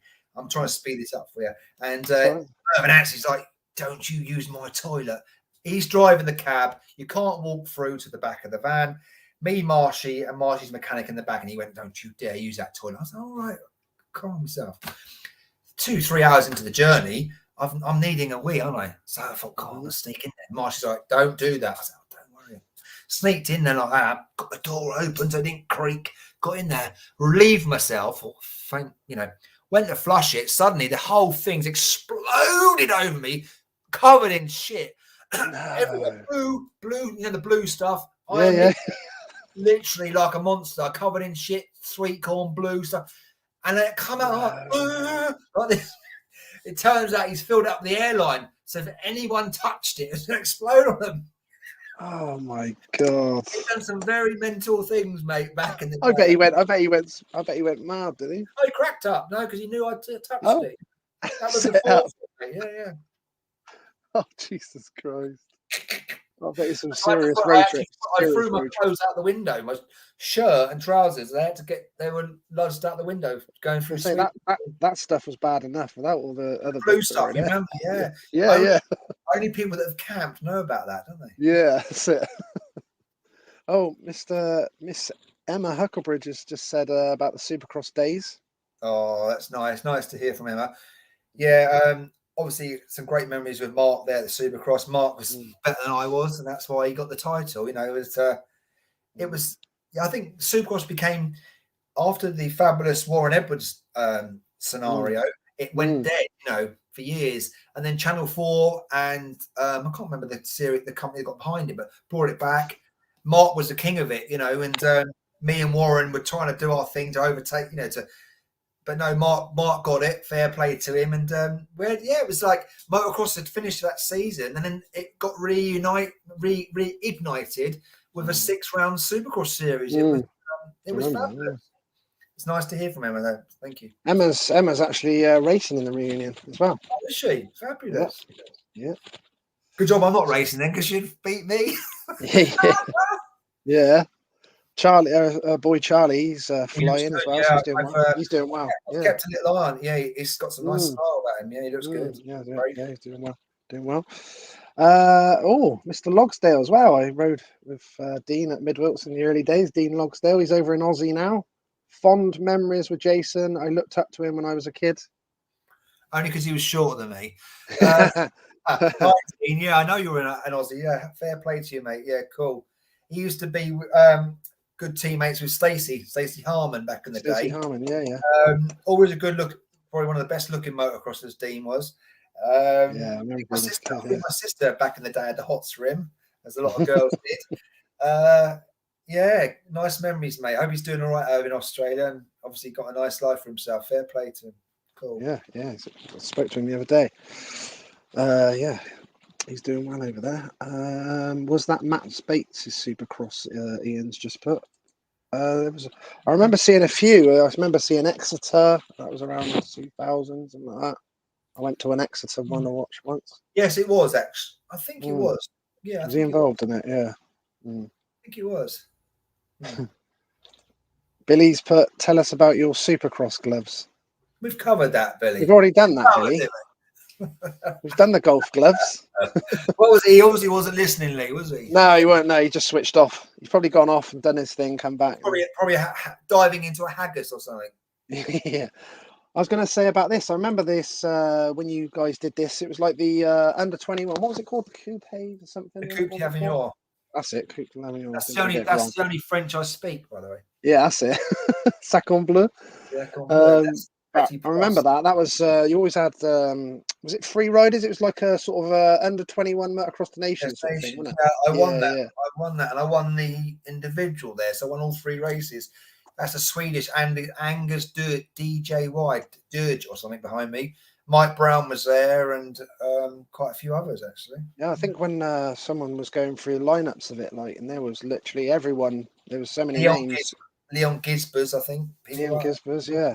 Do you enjoy that? It was a proper experience at those ages, wasn't it? I loved it. I just, again, it was one of those, as you've probably experienced yourself, Lee, where you feels like you're walking on water, mate. Everything. I didn't matter if I had knobbles on my tires or not. I was gripping. It was, and that, yeah, that's that. I think that could be Pyro next to me there on the right. Love the old bib, some old school bibs as well. I love that. Lovely, isn't it? Lovely photo, actually. Not of me, but of it's captured like when you're not unaware, you know, that you've had a photograph taken. They're the best, aren't they? Yeah. Billy, I was ordering a pizza. Oh, God. Peru, killing me. Yeah, we did cover that anyway. He told us about the golf gloves and all that. We covered that. Tim Coleman here has put early 90s the best era. People needed to know the difference between a hard rider and a dirty rider. Dad used to say, "You're like Higgsy, a hard rider." That's a really nice thing. That's a Yeah, genuine, yeah, because 100%. well, I didn't know any dirty riders. I can't say I did, so I can't say anybody. But I guess a dirty rider is somebody who's riding out of control. I mean, people might have said, "Oh, he's a bit out of." No, I was never out of control, because believe you, I've never broken a bone, Lee, in my body. What, racing? No, Bloody I've hell. my nose, that was fighting and a few bits and Yeah, bobs, but yeah, no, I was never out of control, mate. no. That's my style. Like Brad Anderson, who I've got the utmost respect for. Brad is just, because I rode on the edge, and it was a bit raggedy, but it wasn't out of control, because I couldn't ride like Stefan Everts. Yeah, If I rode, I would be inhibited. I had to be yeah, loose and free, and that's, yeah. some people might see that's an expression of out of control, but to me, I was at home riding like that. Billy Lars was like that as well. I think Marnie touched on that as well. Don't know if you heard that bit, but he was going on about Yeah. about suspension. He was watching Billy Lars test some suspension, and he thought, like, Jesus Christ, like, that is crazy. Like, he's going to come in and say it was rubbish. He come in and went, yeah, that's brilliant. But he was just all action, all flat out, and he was a bit scared, Marnie. Yeah, I mean, it'd be like Ricky Johnson's suspension compared to Jem Watley. Different styles, mate. You can't set your 100%. bikes are set up for you, not for people. What's this about Neil Thompson saying about Philip McCulloch's, is that Motorby team? Yeah, yeah. I What was was the going to do assignment? that. Yeah, I was going to go over to Northern Ireland and race for a year, but like a yeah. bit of an idiot, I was with a girl at the time, a nice girl, and never fell out of her, although we're not together anymore. This is way back. And I thought, I can't go and leave her. I can't do that, and all that. And I got a bit soppy, mate, and I didn't go and do that, which is it's a slight regret of mine, because, Philip McCulloch, I always liked Philip. I know Billy had his way, not Billy McKenzie says they didn't see eye to eye that, but they were like that. But I had a lot of respect for Philip, and I liked what he did, mate. And it's a slight regret that I didn't go over, because I like the Irish people very, very much, and I'm sure I would have enjoyed a season over there. So if I have a slight regret of that's one of them. Ken's just said that he's got one of your shirts in his office. That's nice. Is it? Yeah. Crikey, I didn't have many to go around for myself. He must have stole that from me. Yeah, I was. Yeah, You have to send me that, Ken. You'll have to show me that, Ken, and I was always asked for shirts at British Championships and stuff, and I used to feel really bad. I couldn't give them away, but I didn't have very many myself. It's not like these riders are getting 20, 30 shirts, a season. Yeah, different thing. Yeah, 3 or 4, Darren King's put, please say hello to Jason, and if he remembers smoking round Guildford with his Citroen AX with plastic guttering fixed to the underside to make it look cool. Good days we spent together in the early 90s. I had my first cut. Hello, Darren. Good, nice guy, Darren, down in Sussex there. He's really nice chap, Darren.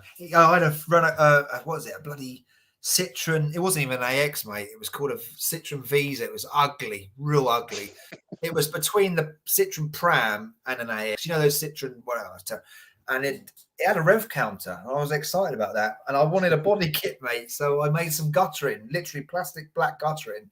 I shaped it, and I screwed it to the bottom of the chassis, and that was my body kit, mate. And I used to think I was the bee's knees, That's classic. And Kenny Kay used to be a commentator for the British Motocross Championship. Kenny Kay, He went, here comes Jason Higgs. He's a diamond geezer in the Citroen Visa. Oh, Jesus Christ. You could have had so many things on the back of your race pants. Citroen. Oh, brilliant. Yeah. Future West Supercross. That was it. I remember now. Future West Supercross. Yeah, thanks. Canadian chap used to run that, if I remember rightly. Billy's put Carmichael was a short Higgsy. slightly more successful and slightly more wealthy. Oh, I love that one. I got what's that picture? Oh, there we go. Yeah. Ooh. That's getting low, isn't it? It is very low, isn't it? That's an awful photograph, that one. What was that bike like? That was one of Chris's 500 two-stroke Hondas. It was all right, but Chris would sometimes spoil me and give me Renthals, and sometimes I'd have the standard metal handlebars on. You know, they used to bend over jumps. Oh God, them ones, yeah, Jesus. So that's Hewitson next to me there. Do you remember? Is it what was his first name? Dennis, was it? Dennis Hewitson, yeah. Dennis Hewitson, yeah. As soon as you said that, I was thinking, oh, I'm doing a one-hander there. Look at that. How flash is that? yeah. I reckon is that It slipped off or something. go for a roller. See, you were ahead of it then. You was doing the American. That's it, mate. Yeah, waving to nobody. That's Canada Heights. Yeah, I recognise that stuff. That's Yeah, Chris Ellison's 500 Honda. So that, you like that, did you? Yeah, it was good. I mean, Honda 500s were always good, weren't they? I mean, you didn't need to do anything to them really to be reasonably competitive. I mean, they were the power. I mean, you're not going to start trying to get more out of it. You want to tone them down really, make them more usable if that was the case. You know, more stretching the power. That's a 250 Honda. It could be at a Grand Prix. I'm not too sure actually. Muddy. Maybe. It's that sort of mud, isn't it? It looks, yeah. Does look like that. That's Cullen. That's way after I given up motocross. I came back. I'm not actually fat there. I look fat there, but that's where the shirt. It's body armor, Jace. It's body armor. Terrible, isn't it? It looks like that's unreal. It's like Butterbean doing a bit of motocross. Nice shot though, but no, that's a 250 actually. Even though it's yellow plates, it's a 250 of a friend of mine I used. And no, So when was that then? What was that racing in then? I think I even won that meeting, but I was doing it on a shoestring with a friend and riding at a meeting with an old clutch and bad tyres. And I sort of, on a serious note, Lee, I got demoralised and thought, you can't do this, mate. You can't do it.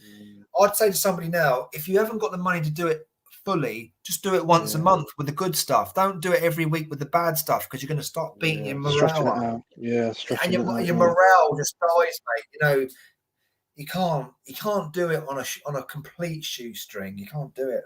Tires in it and everything. So much. Tires and clutch and stuff. You know, and goggle lenses. You need new lenses every race almost. You know, you get a sandy race. That's a 360 KTM. I think that's Foxhill. No, I think that's just come over a little step up. Oh, it might be actually. I thought that was after that little step up on the far side, the old start at Foxhill, but I don't know now. Actually, I see. What wasn't very nice about that era of KTM for me, was the PDS suspension system. It never had a linkage. Yeah. It came directly off the swinging arm. So all the small stutter bump, it's very hard to set up a sag situation. And it was very, you felt everything through the back end of the bike. That was a part of, without being too morbid, that was what Pete Bearer struggled with when he had his accident and stuff. It was, bikes weren't great. I mean, the little secret was, back in those days, it sort of wasn't really spoken about, but Kurt Nickel was using a link on his KTM, and he wasn't really supposed to. You're supposed to promote what you're going to be able to sell. And he had a linkage system because that's how bad it was without, you know. Oh, you had to have that on there. Yeah, I'm with you. Billy put and more ginger. I think he's on about Carmichael. Oh, yeah. I was going to say. Yeah, when he said about you was like Carmichael and more ginger. What's that? Andy's put, did you enjoy your time in Germany riding for Hallenberger Yamaha on the 125s? Is this the pictures I've got here? Is that it? That's Foxhill's Grand Prix, that is. Oh, is it? I got 12th in that race on that old standard bike. That was a crap bike as well. Oh yeah, I enjoyed the German. I did enjoy the German series because they did it so professionally. That's Foxhill's as well. Same meeting. Yeah. That's a tabletop, isn't it? Yeah.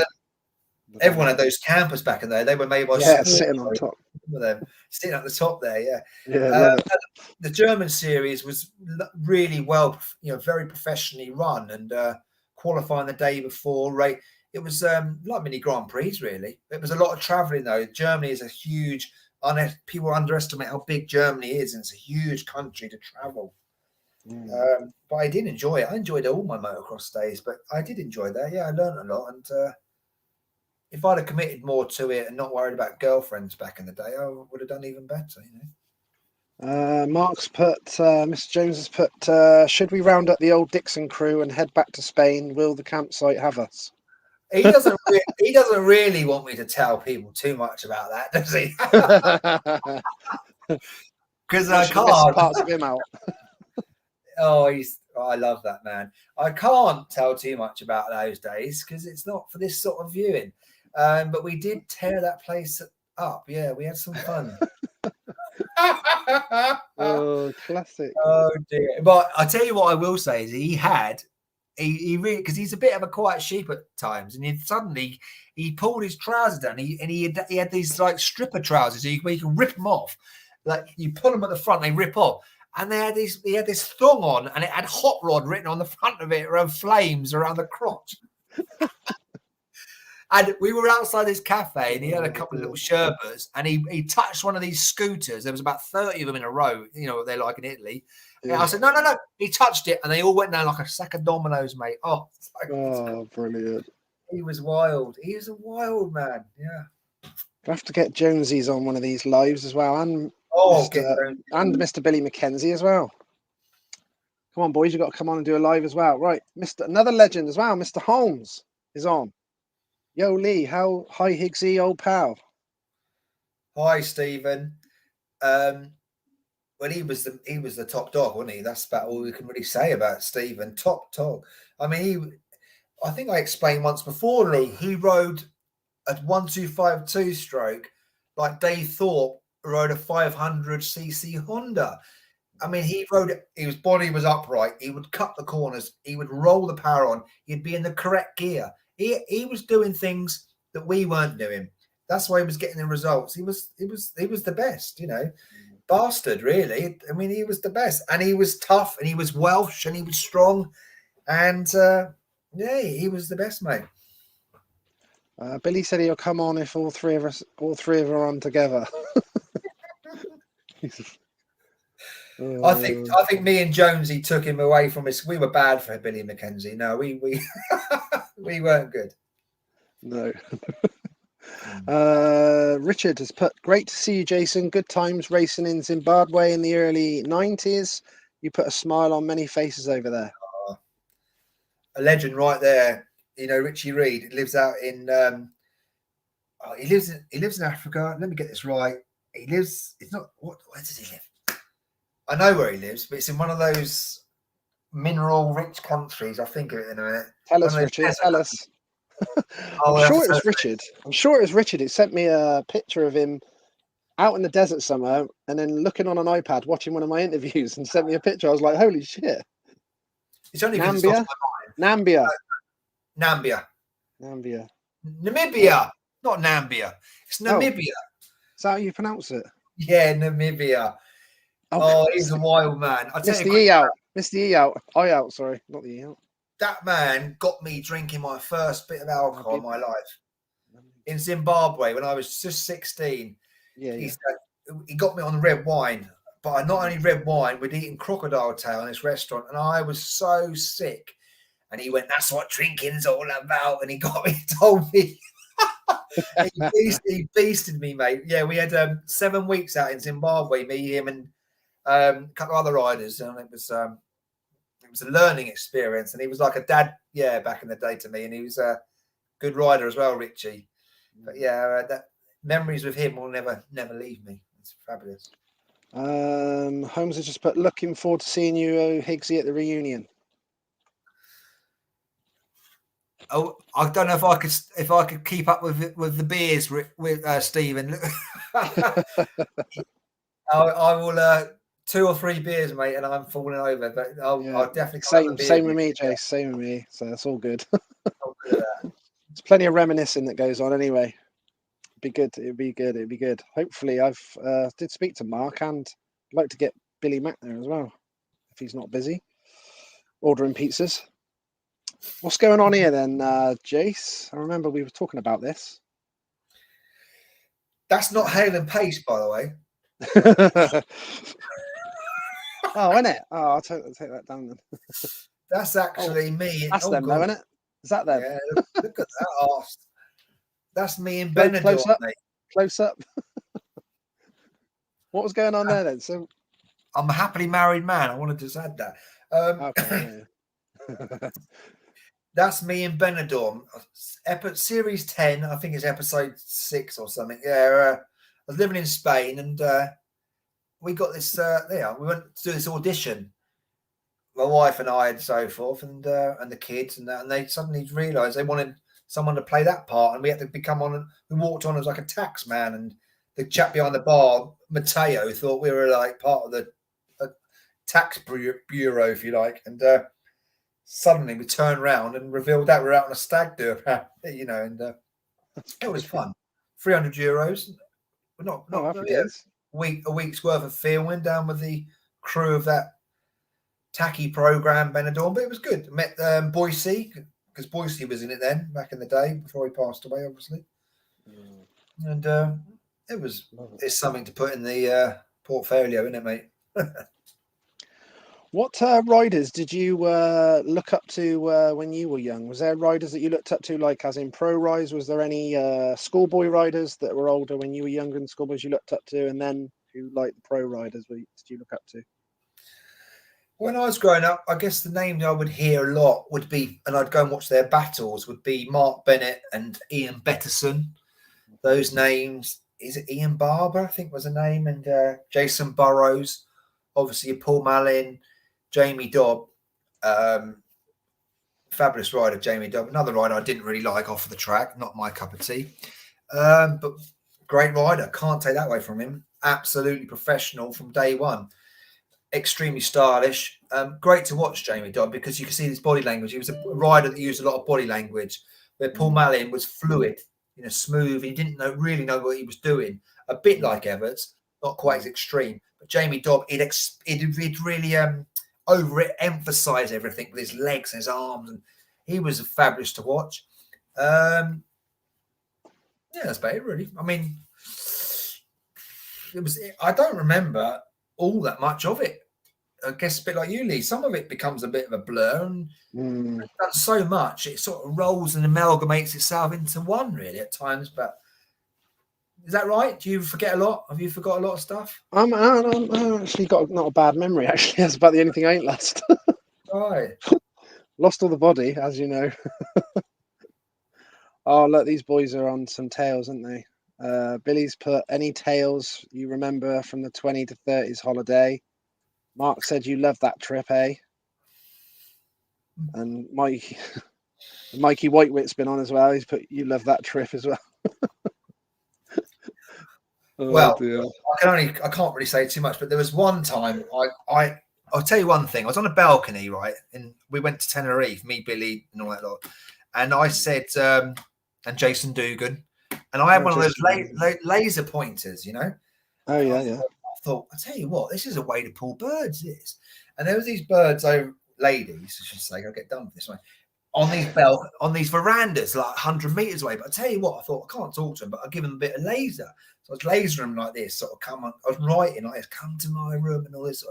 Anyway, one of them came over, and I said to Jason Dugan had a broken leg at the time, and he was on crutches. I said, get in that cupboard, seriously, get in that cupboard now. This girl's coming over. So she came over, we had a kiss cuddle and all that, and he kept coming out and started. I was like, get in. She didn't see him, and I was like, get back in the cupboard.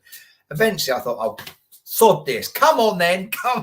And we all had a couple of kisses and a cuddle. And I think it blew his mind because he was only sort of 16 at the time with a great big plaster cast on, crutches and that. And I think we initiated him into the realms of being slightly wild. Bloody hell, you and Dugan kissing. I can't imagine that one. Jace, do you watch all the, keep an eye on all the British Championship GPs and the Supercross, like the AMA stuff and all that? Do you watch all that now and keep up with it? I don't on purposely. I just don't, mate. I just not busy. I'm just getting on with being a dad and a husband and so forth. I don't not watch it because I feel sad about not watching it. I just don't, mate, really. They're doing a great job by the look of it. I do flick back every now and again. It looks like they're doing a great job, but I am out of touch, mate. Yeah, out of touch with it a little bit. Nice one there. That's a place called Cookfield, 250 British Championship. Yeah, that's right. The old Fox. I remember that Fox helmet as well. I think Malin had that one, didn't he, as well? It did. They didn't do a full face, so I had to stick that. It was from a Premier, that mouthpiece from a Premier helmet. From a Premier helmet. Yeah, classic. Brilliant. Good bike though. That was Gus's Gauze. I helped build a bit of that with Justin back in the day. Well, a little bits of it and stuff. Justin Barkley, and that was just me and him and a few mates going around. That's Stephen Sword in the background. That Kawasaki turning right there. Bloody hell, I've never seen it like that. All that white around it. I don't know whether they run any meetings there on that Supercross. Yeah, it's sort of motocross stroke supercross track, but they've got an out and out supercross track made up by the side of it now that they do in the summer with Mr. Perrott does it. Rocket till sundown they call it. Oh, okay. Sounds good. Mr. Paul Alton in there. They do that in the summer. It's really good. I went there this year. Yes, that's still going strong. What's that? Looks like that's Canada Heights. Yeah. That's what happens if you don't sharpen your foot pegs. That was the best trick back in the day, mate. Yeah, of course it was. I got plenty of one-leggers and all that. It looks pathetic now. But I know. I think, oh, should I put this up? You do, don't you? Now you got to do a triple somersault. You got to leave your bike, go shopping, come up with something, and get back on your bike, haven't you? Yeah, pretty much. Cheeky whole shot there in the 500. I was 18. That's the last Grand Prix of the year. That's Jorgen Nielsen, who's now paralysed. Joel Smet, and so forth. Yeah, that's Joe Bay to my right with the white helmet between me and Smet. And then right on the inside, which is quite interesting. Jackie Martins. Yeah, he took the world championship that day, and just on the inside of him there is what's his Kawasaki, right? I think of it. Boonen. Johan Boonen. Yeah, yeah. I think is that Daryl King just in front of Martin. Daryl King there. And I got 6th in that race. I led it for about 4 laps. And do you know what happened there, Lee? On the start straight, the last race of the year, there was a guy he run a big sponsorship company called Banda de Ring, and it was a tyre and aluminium company for wheels in Belgium. He sponsored a few riders, and he'd never spoken to me for the whole of my adult career, although it was only 2 years up to this point. And he leant over to me about 20 seconds before that race. This is the truth. And he said, today, there's many people watching you, Jason, and it gave me goose pimples, and I got out that start straight like nobody's business. And honestly, mate, it did. Something happened to me like a catapult, and I ended up leading it and got 6th place. And that bike's 3 years old, mate. That was a nail as well. Yeah, I've just spotted a couple of little cheeky things here. I think right behind Smets there, that's the head of Brian Wheeler. It is, yeah. And that looks like right on the outside as well, behind the 26. Is that Gerald Delapine? It is Delapine. And behind him looks like Yarrod Smith. It is. On the right-hand side of Johan Boonen's throttle hand is Dave Thorpe on his Honda there. Oh, yeah. I mean, you didn't really have... Everyone was pretty good, weren't they? You know. Yeah. Oh, yeah, because he had that Dainese kit. Dainese, how you pronounce it. Yeah. He broke his ankle once, and I had to get dressed up in his kit because I used to be friends with him. And he asked me to be him. I had to pretend to be him for an Italian advert once and ride around a field. Oh, classic. Yeah. Right, let's get rid of that. That was a nice shot there, that one. That's insane. That's me playing at motocross a few years, 4 years ago now, 5 years ago nearly. Just bought an old bike secondhand off Doc Wobb. He sent it over for me. It's only a couple of grand's worth of bike, and just did a couple of little practice runs. And God, I was ever so unfit. You think you're still fit. You go and do a bit of so hot and sweating. But it only took me a few meeting or practice sessions, if you like, to start getting back into it. And then I was going all right, until I snapped my ACL. How's that? Is you all right now? Not really. Yeah, they don't really. It wasn't even a crash, Lee. I put my leg down as I landed, and it just made a pop noise. And it was. I've had the operation and so forth, but.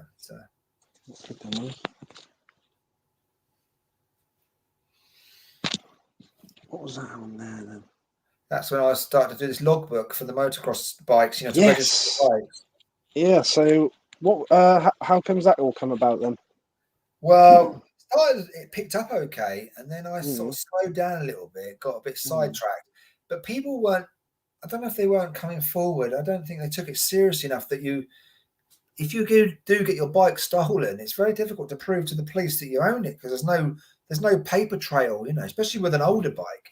I mm, just haven't got the time at the moment. I want to start bringing this back because it's not really a money earner for me because it was like $9.99 to do your bike, put on your database. I spent $7 on the database, but it's something that really needs to happen because if you've mm, got a vintage bike, especially, someone's only got to come around, take it from you. You can't prove it's yours whatsoever. And so I've got this database system that would have a photograph of you, your address, so forth, with like an ownership system, mm. I need a bit. Still a lot. Still a Well, I lot of need. bikes getting nicked, aren't there, mate? It's still live. I still pay for it to be live every year. I just need a bit of backing with it, really. But it's I Mm. say the idea is spot on, really. Yeah, it's definitely a lot of bikes still going missing. Seems to be people sharing Facebook posts of stolen bikes and Especially seems to be like more the Midlands and up north. yeah, yeah. Every week in the forums they're taking them, aren't they? It's not good. Got Rob here has just put. Did you Oh enjoy God. practicing at the old Dean, and did you ever ride Thorpe's factory Honda around there? The old Dean is behind a council estate in Camberley. It was rough as arseholes. It was. Was it? This is what I was going to say to you anyway. If Yeah. one of these days I'd like to nurture a young rider, not for monetary benefit, just to put a bit of what I've learned, the right Mm, and the wrong. And what you see a lot of these young riders, Lee, they go into all these they go out to Spain, they go to these very pruned, immaculate tracks. They're all scrubbing and doing. No. Do a bit of that. But you got to go to the shithole places as well. Me, Dave Thorpe, Russ Jarman, all of the boys back in the day, we rode some good tracks. We rode some gnarly, horrible tracks. And that's mm, where your homework was done, mate. mm, The old Dean was like it. Tree roots, stones, rocks, water, when rain ruts, all this. mm. We're going to do 2 45-minute motors, and you knew you'd done 2 45-minute motors, mate. You were knackered because you couldn't take your eye off the game because you had trees, you had whole, and that's where Dave Thorpe won his world championships at the old Dean, and that's the truth. One day I came around a corner, I was practicing with Thorpe, and his bike was laying over, and he wasn't there, and his glove was on the floor, and I picked his glove up, and his finger fell out. His little finger, because it fell off and cut it on the clutch lever. But he'll tell you he honed his skills there, and I definitely owe a lot to that track. I hated it when I was there, mate. Mm, But that's where I learned to be me, and so did mm, he. You paid your dues there, mate. Simple. mm. Yeah. Get what you're saying. Makes you into a bit of a man riding on them ones. Johnny Hawkins here has Oh, put, Johnny. hi Lee, ask Jason, does he remember the Cornish days? Johnny down in Cornwall, mate. Yeah, we used to do a little Supercross series back in the day down there. Oh God, yeah, lovely family. My dad was very fond of the Hawkins family.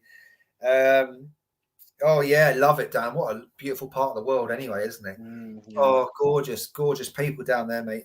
Yeah, I remember that, and we used to go down and do a sort of summer Supercross series down there. I don't know if you've been down there, Lee. I don't know if that's still. Andy Gilbert used to build the track, I think, back in the Yeah, day. Mr. Gilbert. Yeah, I know he liked Yeah, it it. was. Of course, I remember that. Yeah, nice to see you, Johnny. Cheers. Cheers, Johnny. Who were your closest rivals throughout your schoolboy and then into your thing? Who was the guys that you was always banging bars with? Tim Alderson would be a local rider down my way. I know he got into triathlon, I think, after that, or cycling. Then you'd have Jamie Wells, the chap I mentioned earlier with the Caffer tape, Justin Morris. Then you'd have Mark Owens, was a young lad. Do you know Mark Owens? His dad used to be part of, I don't know if it was Formula One, but it was car racing, and he'd always have some good bits on his bike because he'd have all the sort of feedback going down to that. Yeah, as I say, but we spread. Lots of riders would only have a few rivals because they'd stay local. But I had them up and down the country, mate. Because as I say, my dad made sure we went and experienced all different clubs. Jamie's just mentioned about the maggot farmlet with the Caution Nationals. It's where I first ever experienced being unconscious there. I knocked myself out there when I was 10, and Yeah. Cracked. I had an M Robert helmet, and I remember it was Did you? like a leg shell. It cracked open, mate. Yeah. Jesus Christ. Mm. Crazy. What would you say was a favourite bike in your whole career then? Favourite bike that you rode? I guess you could. Would you say your favourite bike is from the best results you got? I don't know. You know, could you say Yeah. that? I think the best One bike. you really enjoyed then, not necessarily what you won, the most you Yeah, enjoyed. I did enjoy the Kawasaki 500 because it was, although it was all standard really, but it was nice to ride. 'Cause the Kawasaki 500 was the only 500 with a power band. Power band. It had a, what do you call it, power valve, and it was almost like a little bit of a lag turbo system. It would come in. I enjoyed that. It was quite a forgiving bike, although it had a lot of grunt, a lot of power. The Steve Dixon Yamahas, although they were standard, they were every week they were renewed, new tires. It would be looked after. That was a pleasure to go on to something that would have new grips, even small detail like new handle grips, that sort of thing. I'd probably say the Steve Dixon Yamahas would be. It sticks in my mind as something nice because you knew they're going to be fresh. I think that's what it is. Billy's put, I remember our BMXing days. He was good. I wasn't. Yeah, because back in my day, Lee, BMXing meant you used to jump over your friends. You'd lay them down and jump over them with a bit of wood in front of them. But then when I got back into a bit of BMXing for fun, when Billy was doing it as my teammate, the jumps are suddenly 12 foot tall, aren't they? With sort of like a pump sort of system. You pump them, don't you? Pump up. Yeah. I was jumping through like Elliot from ET with something like a shot. With a basket on the front. Him and Dugan doing it all correctly, mate. And I was kamikaze, front wheel high like this, not good. Oh, love that. ET. That's brilliant. Love a bit of ET. Did you have like obviously when you're schoolboy, you used to pick numbers. I know that sometimes they even used to give you them, didn't they, at the clubs? But did you have like a favourite race number? And was there any particular numbers that you liked having? Was there a reason behind it? Or a lot of people got certain numbers they liked or had for it? 17 used to be quite lucky for me, and 27. But that was a superstition thing because I remember reading somewhere in my stars that 2 and 7 were my lucky numbers. But I didn't really get a better result from any number. And I think I once said to you, Lee, as well, whatever the plumbers or gaffer tape would stretch to. Because back in the school or young days, it would be add number on. And when you go and visit a club that you're not a member of, you wouldn't be number 20. You'd be number 7211, wouldn't you? Or something. But no, it was. I think it's become a nice trend nowadays that people have got a tag, haven't they? That's their number, Yeah. So I can't say I can hold on to another. No, nothing really mattered, mate. As long as you rode well. Can you remember getting a taxi in a bread van early in the morning? My memory is hazy.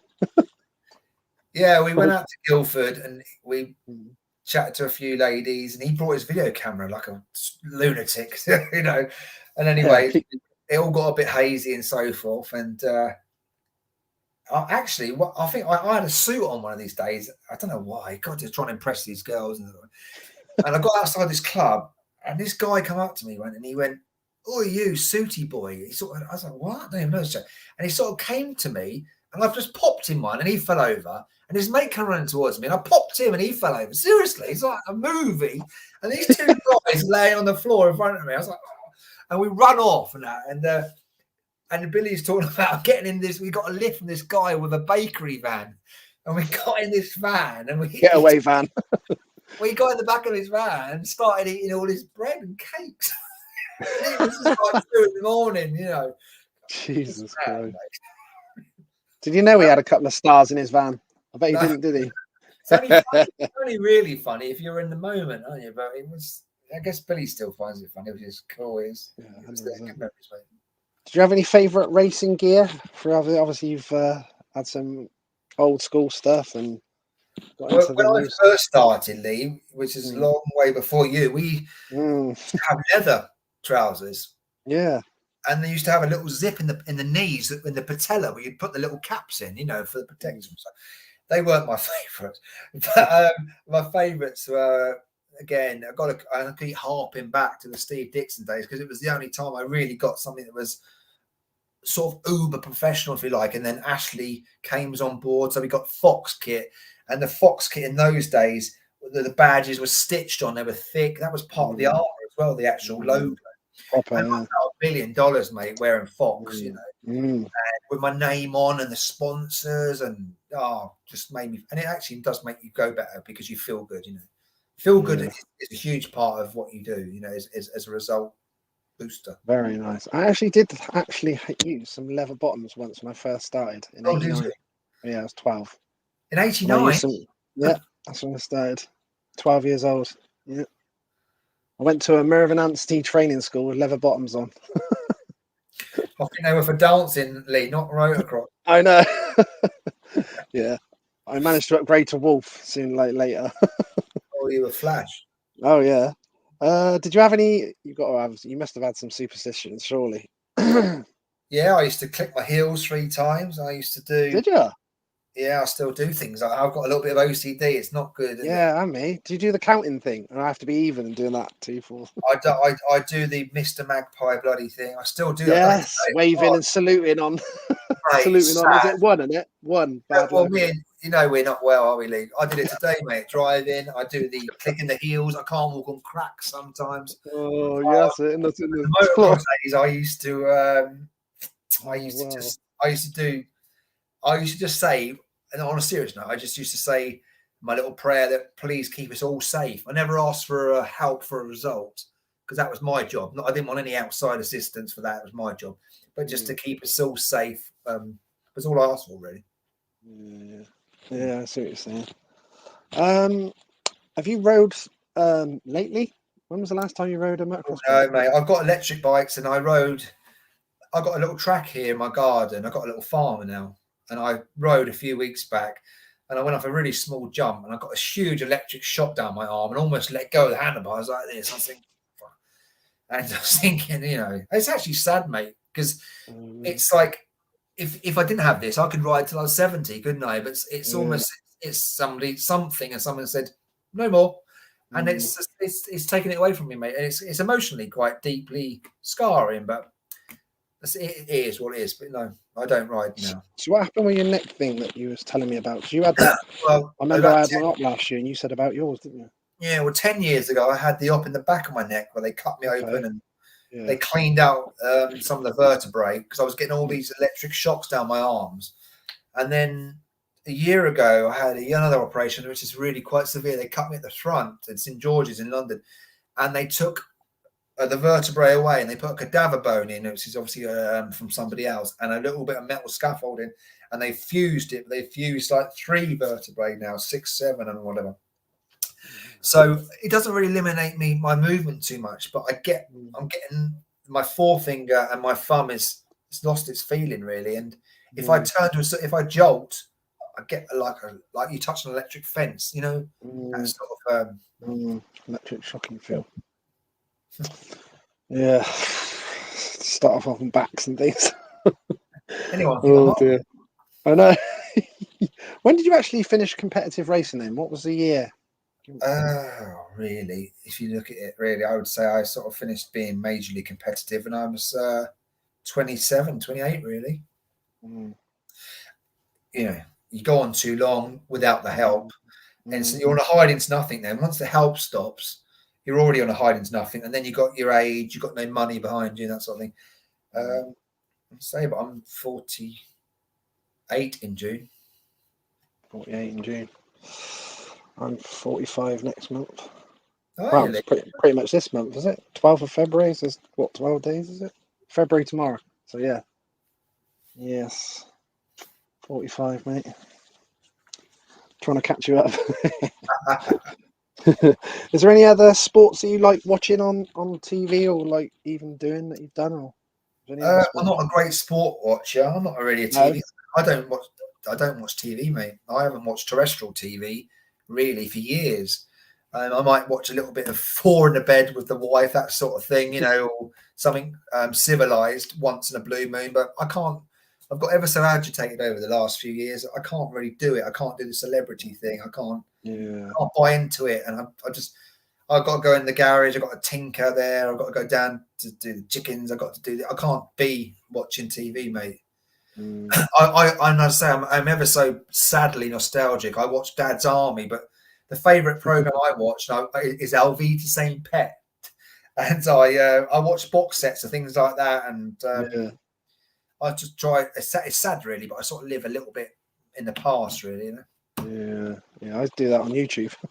Yeah, I YouTube it for things like that, mate. Yeah. Yeah, I still watch like all the stuff in the 90s and the 80s and all that sort of stuff, and then you go on to another one, don't you? And it just keeps going. I just can't. Did you have? do it, so. Yeah. Did you have like close mates throughout, even like sort of your adult career as well? Did you have close mates? I've never been a group. Racing. I've never been a group person. I've never been a group Mm. person at school. I was always a bit of an outsider. I used to like things like country music, and that didn't sort of bode too well at school. And I used to, because I was doing the motocross. You know, us motocrossers would go away, wouldn't we, over weekends, and we wouldn't be mixing with kids from school too much. And I've never been really much of a group person. I'm not a team player.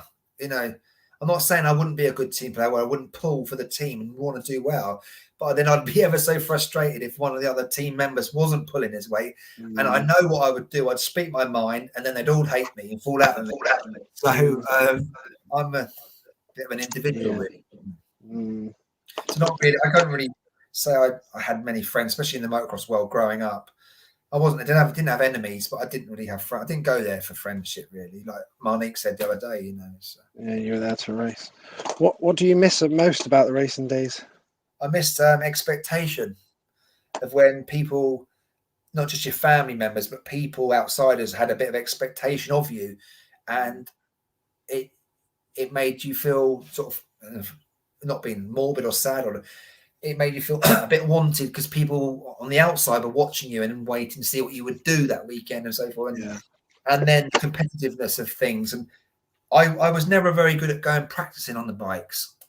I couldn't practice. I want to race, or I need something at the end of it, like a stopwatch at least, or where I would try and beat. I couldn't just go round, and that's what I miss. I miss performing and getting a result, because I don't really do anything that's going to give me that now. The radio control cars is the closest I'll get to improving or getting a result. You know. Yeah, same. I miss the competition, 100%. As we both know, you know, there's a lot to it. It goes deeper, doesn't it? It can create, you know. Motocross has been great for us, but it's also leaves you with a lot of questions, doesn't it? Really, it does, mate. Yeah, it does, mate. Any regrets from your career in types of bikes you wish you had a road? Was there anything that you could have potentially a road or got into a team or something like that? Is there any regrets in that type of thing? Not really. A few regrets would have been maybe play it a bit smarter. My dad and I maybe been a bit smarter to get what we wanted from them more. Maybe train harder. I did train hard. I wasn't a lazy trainer, but there was possibly times I could have done a bit more. I definitely could have eaten better, but I didn't know about that. I mean, no word of a lie, mate. Before Grand Prix, we'd be having fish and chips on the way in. No, seriously, Hawkstone, we'd go down the road. Yeah. We'd have fish and chips, and they're like, get those sausages down here, or a barbecue. We'd have a barbecue, mate, and the sausages were burnt and crispy and black. Come on, what's wrong with you? Get get hairs on your chest and all that. Hairs on your chest and all that. So we didn't know about it then, or we didn't. No, I might have done, but we didn't. And possibly in hindsight, we could all taken a bit more professionally, possibly got a little bit more out of it. No regrets. If you could re-race a meeting or a race, just a race, or even a whole meeting tomorrow in your full prime, where would you want to re-race and why?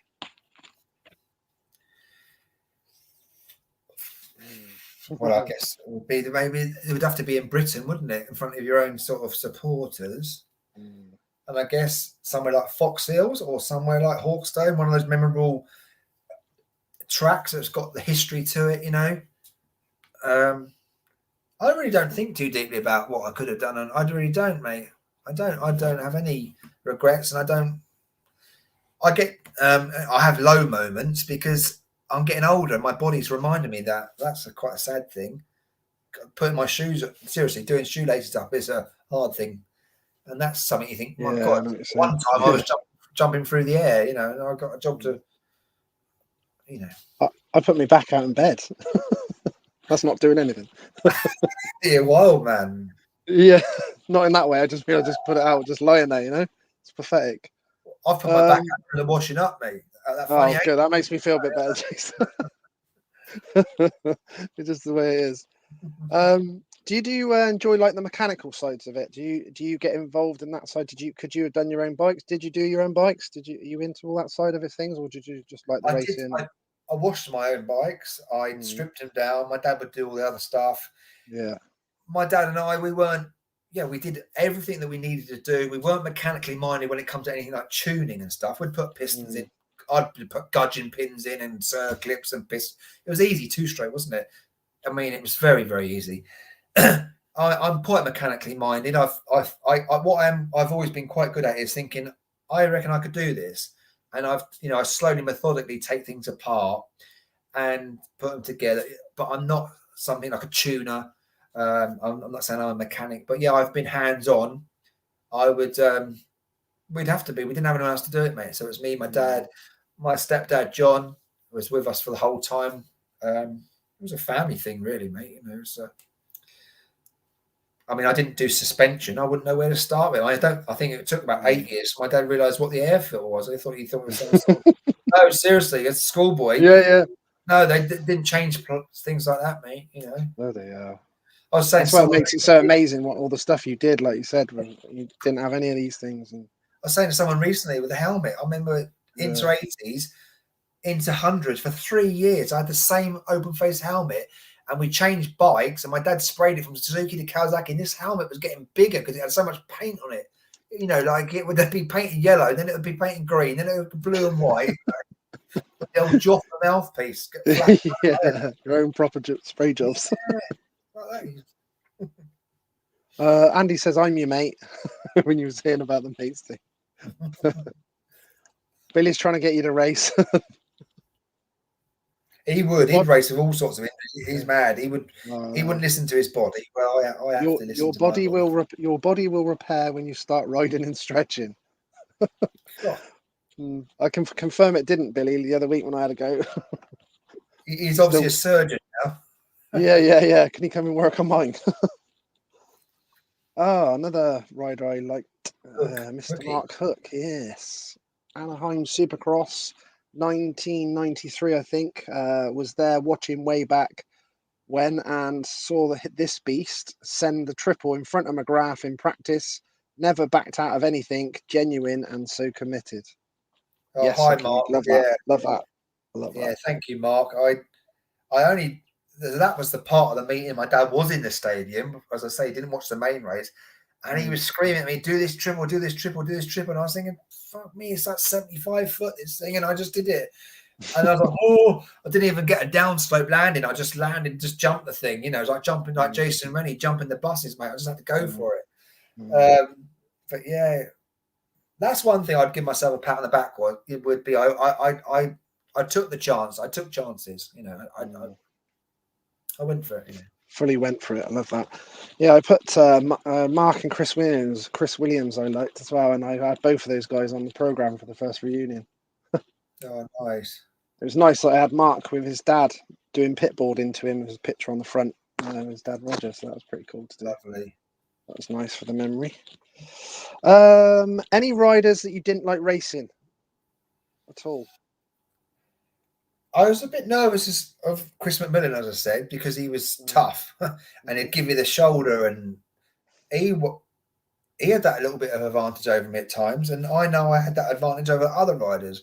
I know people like Kelly Swanson didn't like me being behind him, and Danny Smythe and people like, because both of those riders have waved me past before, literally with their hand, which I saw as a real weakness. I thought, no, that's that.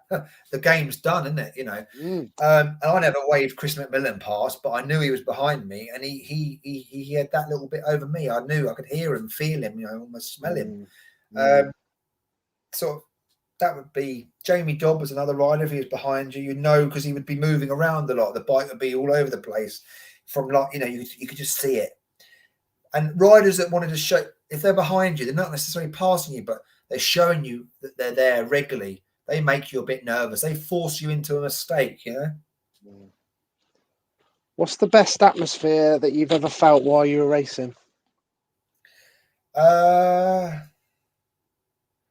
probably harping on again about the Grand Prix at Hawkstone when the crowd was cheering me on like crazy, as a youngster. But the Supercrosses were good as well. Because I remember, I think it might have been the Sheffield one when I was racing with Jeremy McGrath. I mean, obviously the guy was 3,000 miles better than me at Supercross, obviously. But I gave it everything I had, and I did run in right to the end with him. I was on the ragged edge. He obviously wasn't, but I held right to the end, and the crowd were cheering you on. You could hear that, and they were loving the fact that I was on the edge. And it was like a little journey with them, jumping things that were not gracefully, put it that way.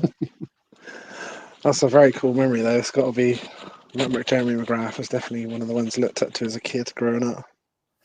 What about the best atmosphere that you've been somewhere as a spectator?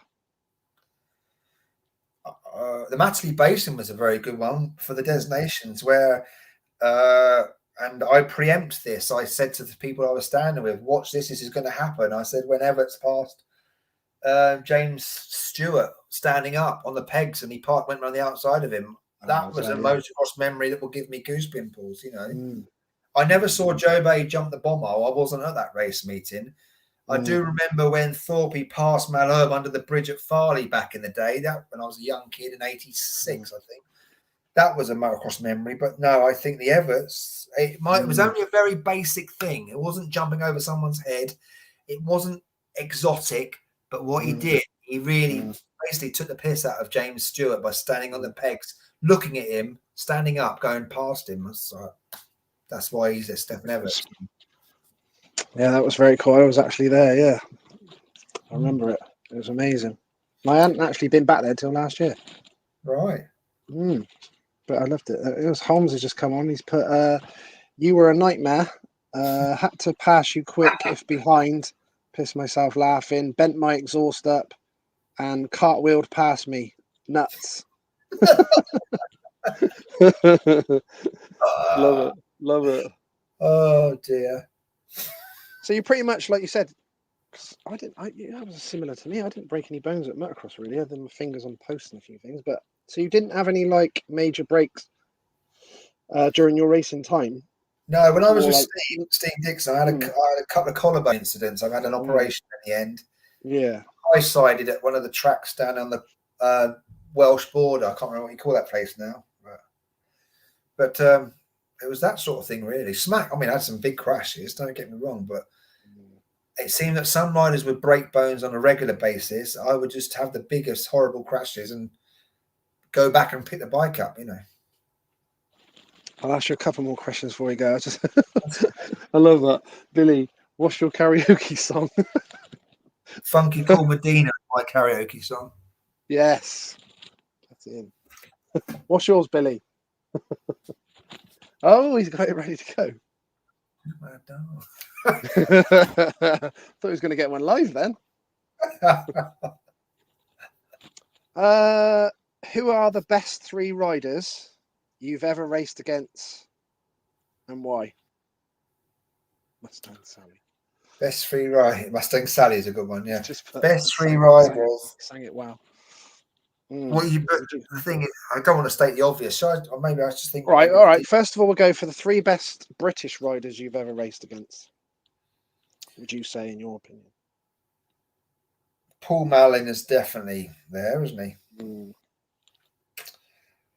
I think. I don't think Dave Thorpe, because that's controversial, but I think Dave Thorpe got where he got by determination, gritty, training harder and longer than anybody. But I don't think he definitely didn't get there by the skill alone, because he had to work at it.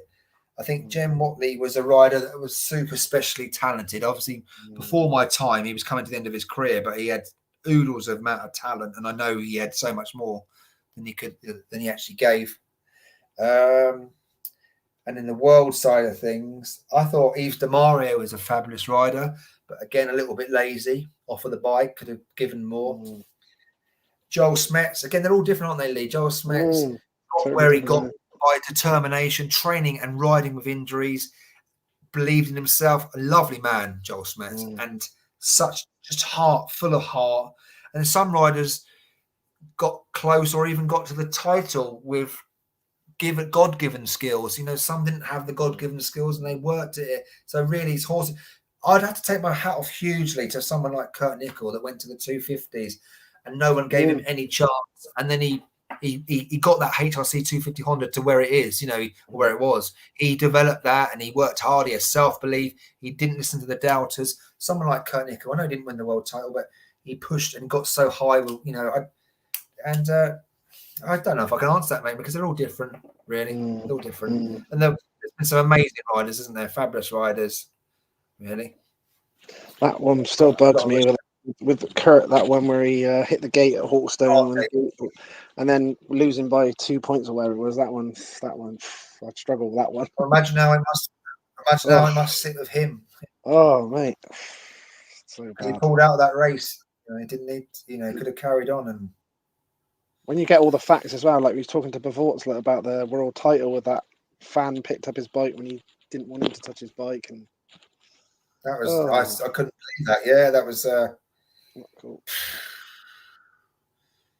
I've had it where I've seen it where in Belgium where one guy laid in front of one of the French riders, I think, to knock him off.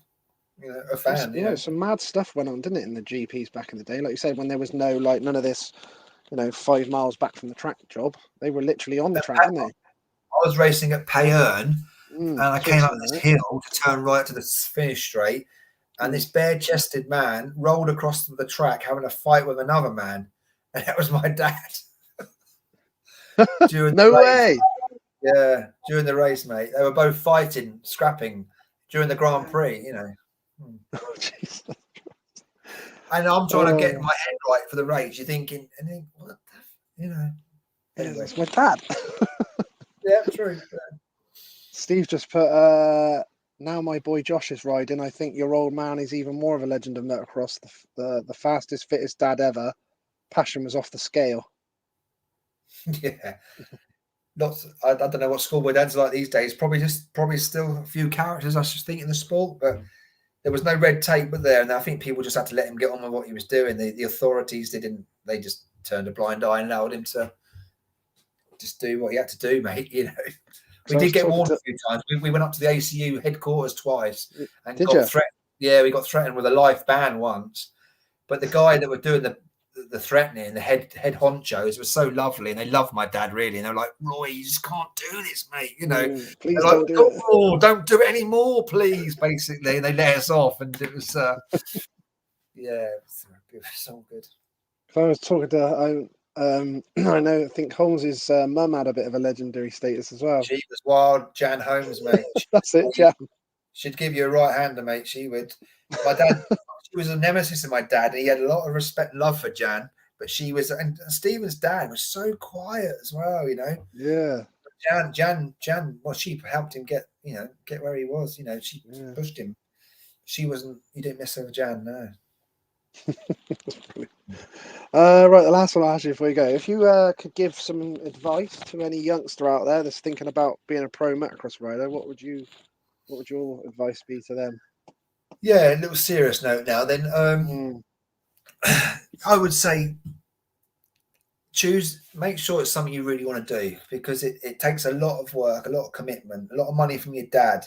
You know, and your dad, money does not come easy. You know, your dad's gonna have to work his ass off to get you started, get you going, and obviously keep you in the sport. But take it as seriously as you can. Still have your friends. Go on your BMX. Remember, motocross is separate to your real life. But when you come to sort of 15 and 16, that's the time to decide. Don't take the piss and carry on doing it because it's something you do, because it's going to really drain your family with money, especially, and emotion, but money. So make the decision when you're 15, 16, if you can. Obviously, you want an old head on young shoulders. It's easier said than done. But that's the sort of time to then start taking it seriously. Put more work in than you think you should, especially off the bike. People don't do it. They haven't done half as what they should do in the gym, running, go in the rain, ride at crap tracks, do this. Don't spoil yourself all with nice things all the time. Because once you've done all those horrible things, you've rewarded yourself. It's all in the bank up here, mate. And another thing I was going to say is, I would tell someone, if you're on a punch bag, you're on a cycle bike, whatever you're doing, Emulate the motocross. You're on the track. You're at Hawkstone. You're in the wet. You're in the horrible. Whatever you're doing it. You're doing it, and you're sticking it all to that motocross, the thing you do. And even when you ride a motocross bike at the race meeting, what I would do when I was riding really well at that time, I'd talk to myself, even out loud. Yeah, you can do this. Do that. Okay, that feels good. Do that. Don't be alone. Be two people. Be someone. Talk to yourself. Keep yourself going. It can be fun, it can be treacherous, it can be all sorts of emotions. But seriously, I would tell someone that, I'd give someone some right pointers, mate. Because take it seriously, and you're not a rock star. You're never going to be a rock star. You're not, Cristiano Ronaldo. It's only motocross. But while you're doing it, if people are putting money and effort and time into you, repay them with some commitment. So I'd say. Making me feel like a comeback after you sitting on. Top advice. Proper legendary guy, Jason. I really enjoyed that. Mate. I enjoyed it too, Lee. Thank you. Thank you very much, mate. I really appreciate your time, buddy. Thank you, Lee. Thank you. We'll keep in touch, and hopefully I'll see you in April as well. Look forward to that. I'll have some reminiscing when we get there as well. 100%. Thanks, Lee. 100%, mate. Thanks so much, Jason. I'll get this out there. Hopefully I'll send you the link and you can share it as well. It'll be cool. Thank you very much, buddy. Thanks, mate. Take it easy. Cheers, Jace. Bye. Top man. Cheers for all you guys coming in. There's the who's of Brits on tonight. Hopefully, you can get a few of you boys on. Hopefully, what do you reckon? What about you in Saudi, Billy? What do you reckon? Oh, I nearly did Saudi on my first week of doing it, and then that didn't happen. So there's a few on my radar. You're one of them. I will sell you some camera footage from Spain. I just saw that on here earlier. What was that about in Spain? Spain campsite. Is that a GP or? Yes, 100%. John the man. Mr. Lidington, how's it going? There's been some proper legends on tonight. Love it. Absolutely love it. Can't wait for April to see all those boys again. Get hold of me, Billy, if you want to come and have a ride round at Culham. Either in the Legends or if you want to go in a race or whatever. Sort you out. Let me know, buddy. And I spoke to Mark Jones before as well, so if he wanted to come and ride, be good if he could. It'd be good to see Higgs there, coming up doing a few laps in the Legends. Thanks, Andy. So I knew you was on my Facebook before, Andy. I didn't realise you were cousins with Jason. Yes, buddy. All right, mate. That'd be good. Be good to get you there. If Higgsy is there, I'll be there. Well, he says he's coming, so he's going to go do a couple of laps in the Legends, or you can do that at will in the Legends. But it'd be good to see him there. And he's going to certainly see a lot of the guys that he hasn't seen for many years. Holmes is all these guys that he's raced over the years. Be great. I was speaking to McMillan the other day as well. Hopefully you're going to try and get in there as well, Chris McMillan. That'd be good if you do, buddy. Don't make me screenshot that.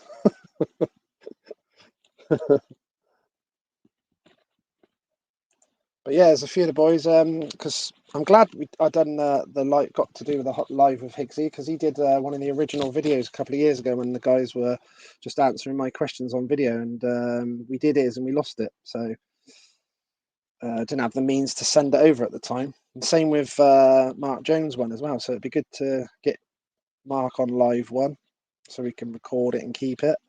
Same with Billy. Yep, thanks a lot for coming on, Billy. Appreciate that, mate. All the best to you. And yeah, message me. It'd be good. If you could come to Culham, that'd be awesome, mate. I'd love to see you do that. Be awesome. Be like the BSMA finals in '98 at Church Ledge, Billy.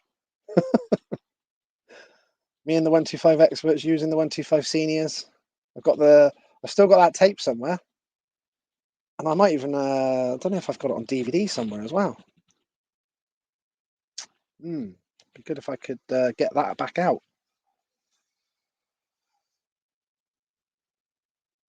Best interview. Says it like it is. Brilliant. Thanks, Wayne. Yeah, it was great. Great night with Higgsy for sure. I will keep you all updated then. What ones I'll be doing next. As I said, for our Pro Alloys Motocross and Spear Memories Reunion 2, 9th and 10th of April, Culham Moto Park. We've got now 8 groups of 44 riders in each. Amazing. Unreal. And I've only got a few spots in Modern MX1 and Modern MX2. So get hold of me and I'll try and get you in to this meeting. Over 360 riders already. That's without the legends. Let me just get my little book out. Some of the Speedway guys are coming again. Hopefully going to get a few more yet. I think I've got about... how many have I got in there? There's about 20 in the legends at the moment. Craig Prattley, Andy Graham, 1982 British Spear Champ, Peter Boost, Alan Rossiter, Chris Louis. Top Speedway guys there, Ricky Priest, Jeff Perrett, Robbie Kessler, 4 times British champion Paul Cooper, Paul Lee, former British champion, multi-British titles, sidecar man Josh Chamberlain's going to be in there, BSMA legends Stephen Holmes, Dean Batchelor, Steve Liddington, Glenn Phillips, Cole Battlefield, did BSMA and Speedway, Anthony Tanner, Benji Cockerell, who's going to be doing the DJing for us again, the old school DJing in the beer tent. He's going to come and spin a few laps in the legends as well, old Benji. Jason Higgs is now confirmed, and Shane Holmes as well, another former BSMA champion as well. So yeah, can't wait, looking forward to it. Can't wait to see everyone in April. It's going to be a peach. All the catering's beautiful. Burger vans, pancake pods, sweet vans, ice cream vans, kids rides for the kids. It's all going to be good. We've got a massive big double-decker commentary tower thing. We've gone all in on that as well, just in case the weather's not great or anything. We thought we might as well, if we're going to do it, let's go proper. So looking forward to doing that. This time I'll actually be prepared for the commentary this time. I really enjoyed it in the end. We had to be thrown in the deep end. I got let down at the last minute and got thrown into it really and had to freestyle it, but I did really enjoy it in the end. So I'm glad we got that new PA on the day as well. So that all went well. So we enjoyed that, getting the riders up on the scaffold and interviewing them. So thanks to Mr. Anthony on that when he sorted out the scaffold tower for us. That was a perfect thing for Little Hempston, Devon. But yeah, we'll be also, which would be sweet, we'll be live on my laps with the transponders and everything. So we'll be live on my laps, so people will be able to follow that all over the world live. We've got a lot of friends in Aussie and all that watch the interviews, and a load of BSMA guys, former BSMA guys that hopefully he's booked in as well. Charlie Hollis is coming over from Australia to race as well, which is pretty cool. Loads and loads of BSMA names that everyone will remember. So many guys. Let's name a few. My Adam Ride-It Winslet's going to be there. Look at the vets. A few names you might know. Steve Liddington, Martin Edgell, Leon Day, Dean Batchelor, Stephen Holmes, Steve Alford. Plenty of guys that are going to be all coming, rolling back. Neil Greenland, who sponsored us with Pro Alloys. He won the vets last time. Rob Church, Tony Hale, Casey Jones. Probably would have been there or thereabouts for the overall last time, and but he had something wrong with his bike in his last race. I think he might have even pinched the overall off of Neil. Ben Vizard, another BSMA boy. Dean Warren, he'll be right up there as well. Rob Top was in the top 5 last time as well. Darren King, I believe, is going to be one of the front runners. I think everyone was looking at everyone was loving all the riders that were in the who was everyone excited about the Evo stroke Super Evo 250-500 class. A lot of names that people remember. Plus you've got your Harvey James, who won the whole thing last time. He won the modern MX2 last time and he won the super final. He's riding CR250 in the Super Evo 250-500 as well. So it'd be interesting to see how he gets on. John Radford. Gary Brown comes second overall last time he's there. Mr. Glenn Phillips is in it. There's a lot of guys in there. Scott Ardren won it last time. He's going to be there as well. Roy Wells. Leon Woodford. It's gone from the modern 150 he was on last time. He's in the Super Evo 250-500 as well. Charlie Ollis, as I mentioned, he's coming over from Aussie. Steve Bixby. Quite a lot of names that people recognise. Vaughan Williams is riding again, former multiple BSMA champion. Loads of the guys, we've got some Speedway guys out there as well. Some former pro Speedway riders are all riding.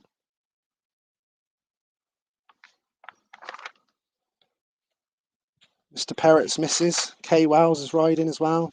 As we mentioned earlier, Emma Hucklebridge is riding. I think we've got about 5 of the ladies are out there now. Gail Hellier is out there as well. Who's the other lady? Helen Morgan's riding. Yeah, we only had one lady rider out there last time. We got 5 this time, so that's all good. Just have a look down the intermediates. MX1. Glenn Phillips is double riding as well. He's in the group. James Herring, Rob Herring's son. He was always in the top 3 last time. Be interesting again. Hopefully, we're still hoping that Rob will be able to make it for the Legends as well. Hopefully, he'll make it. Jake Knight, who's riding in the modern MX2, rode Speedway for Eastbourne Eagles last season. He's racing in the MX2. Spencer Cockrell, he was in the top 5 whole time last time, and also, being the Pussy King. He'll be up there again. Harvey James won it last year. Jeff Perrett's obviously riding the KXF 250 in the MX2 as well, so it'd be interesting to see how he gets on. He's riding in Legends obviously as well, so that'd be interesting. Make sure you're there. Should be beautiful. Thanks, Gary. Cheers, mate. Thanks, Wayne. Cheers, buddy. Great interview. Admire Jason honesty and respect. Yeah, for sure. Show video of the Legends with Andy Graham. Video of the Legends. Yes, mate. You'll see a video of Andy Graham. It was awesome to get him there. Great interview, Lee. Looking forward to the reunion. Going to be a fantastic reunion. Yep, good to have you there again, Scott, buddy. Can't wait. Looking forward to it now. It's ticking away now, isn't it? How many weeks are we talking now? Let me just have a quick look. So it's 6 this week. So that's 1, 2, 3, 4, 5, 6, 7, 8. I think it's 10 weeks. 10 weeks.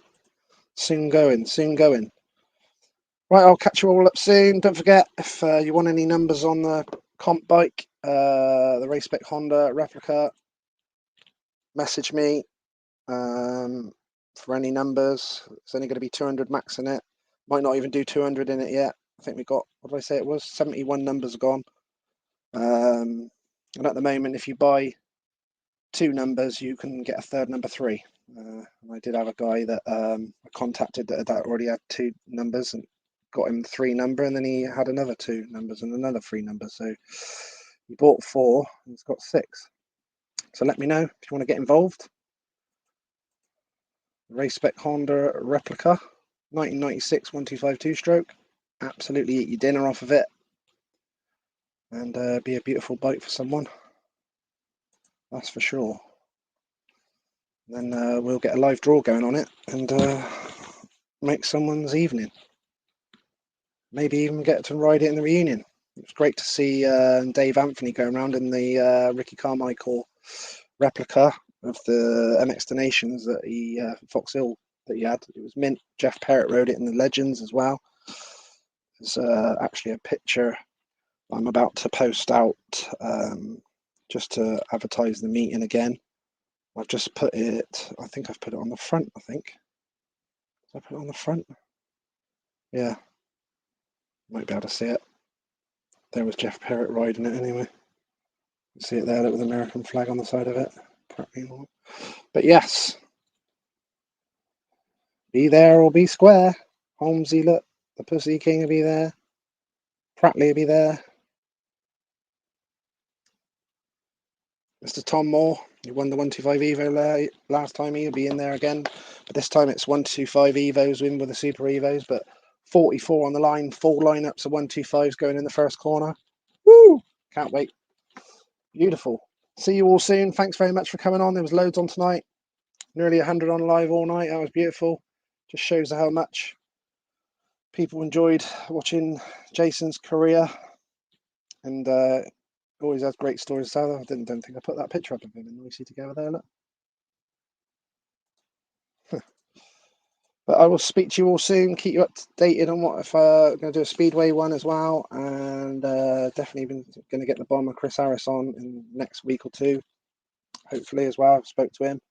He was going to try and come to the reunion as well, which would have been amazing. But now I think he's racing in France that weekend, so he can't come now. But I did try. That was going to be cool to get Chris the Bomber Harris there. But we'll keep you all updated. Speak to some more guys, trying to get a few more there in the Legends. Like I said, hopefully be amazing if we could still get Rob Herring there. Would be cool. So I live in hope on that one as well. Right, speak to you all soon. As I always say from the old man there, look on the t-shirt. It's nice to be important, but it's important to be nice. See you all soon. Good night and God bless. Cheers.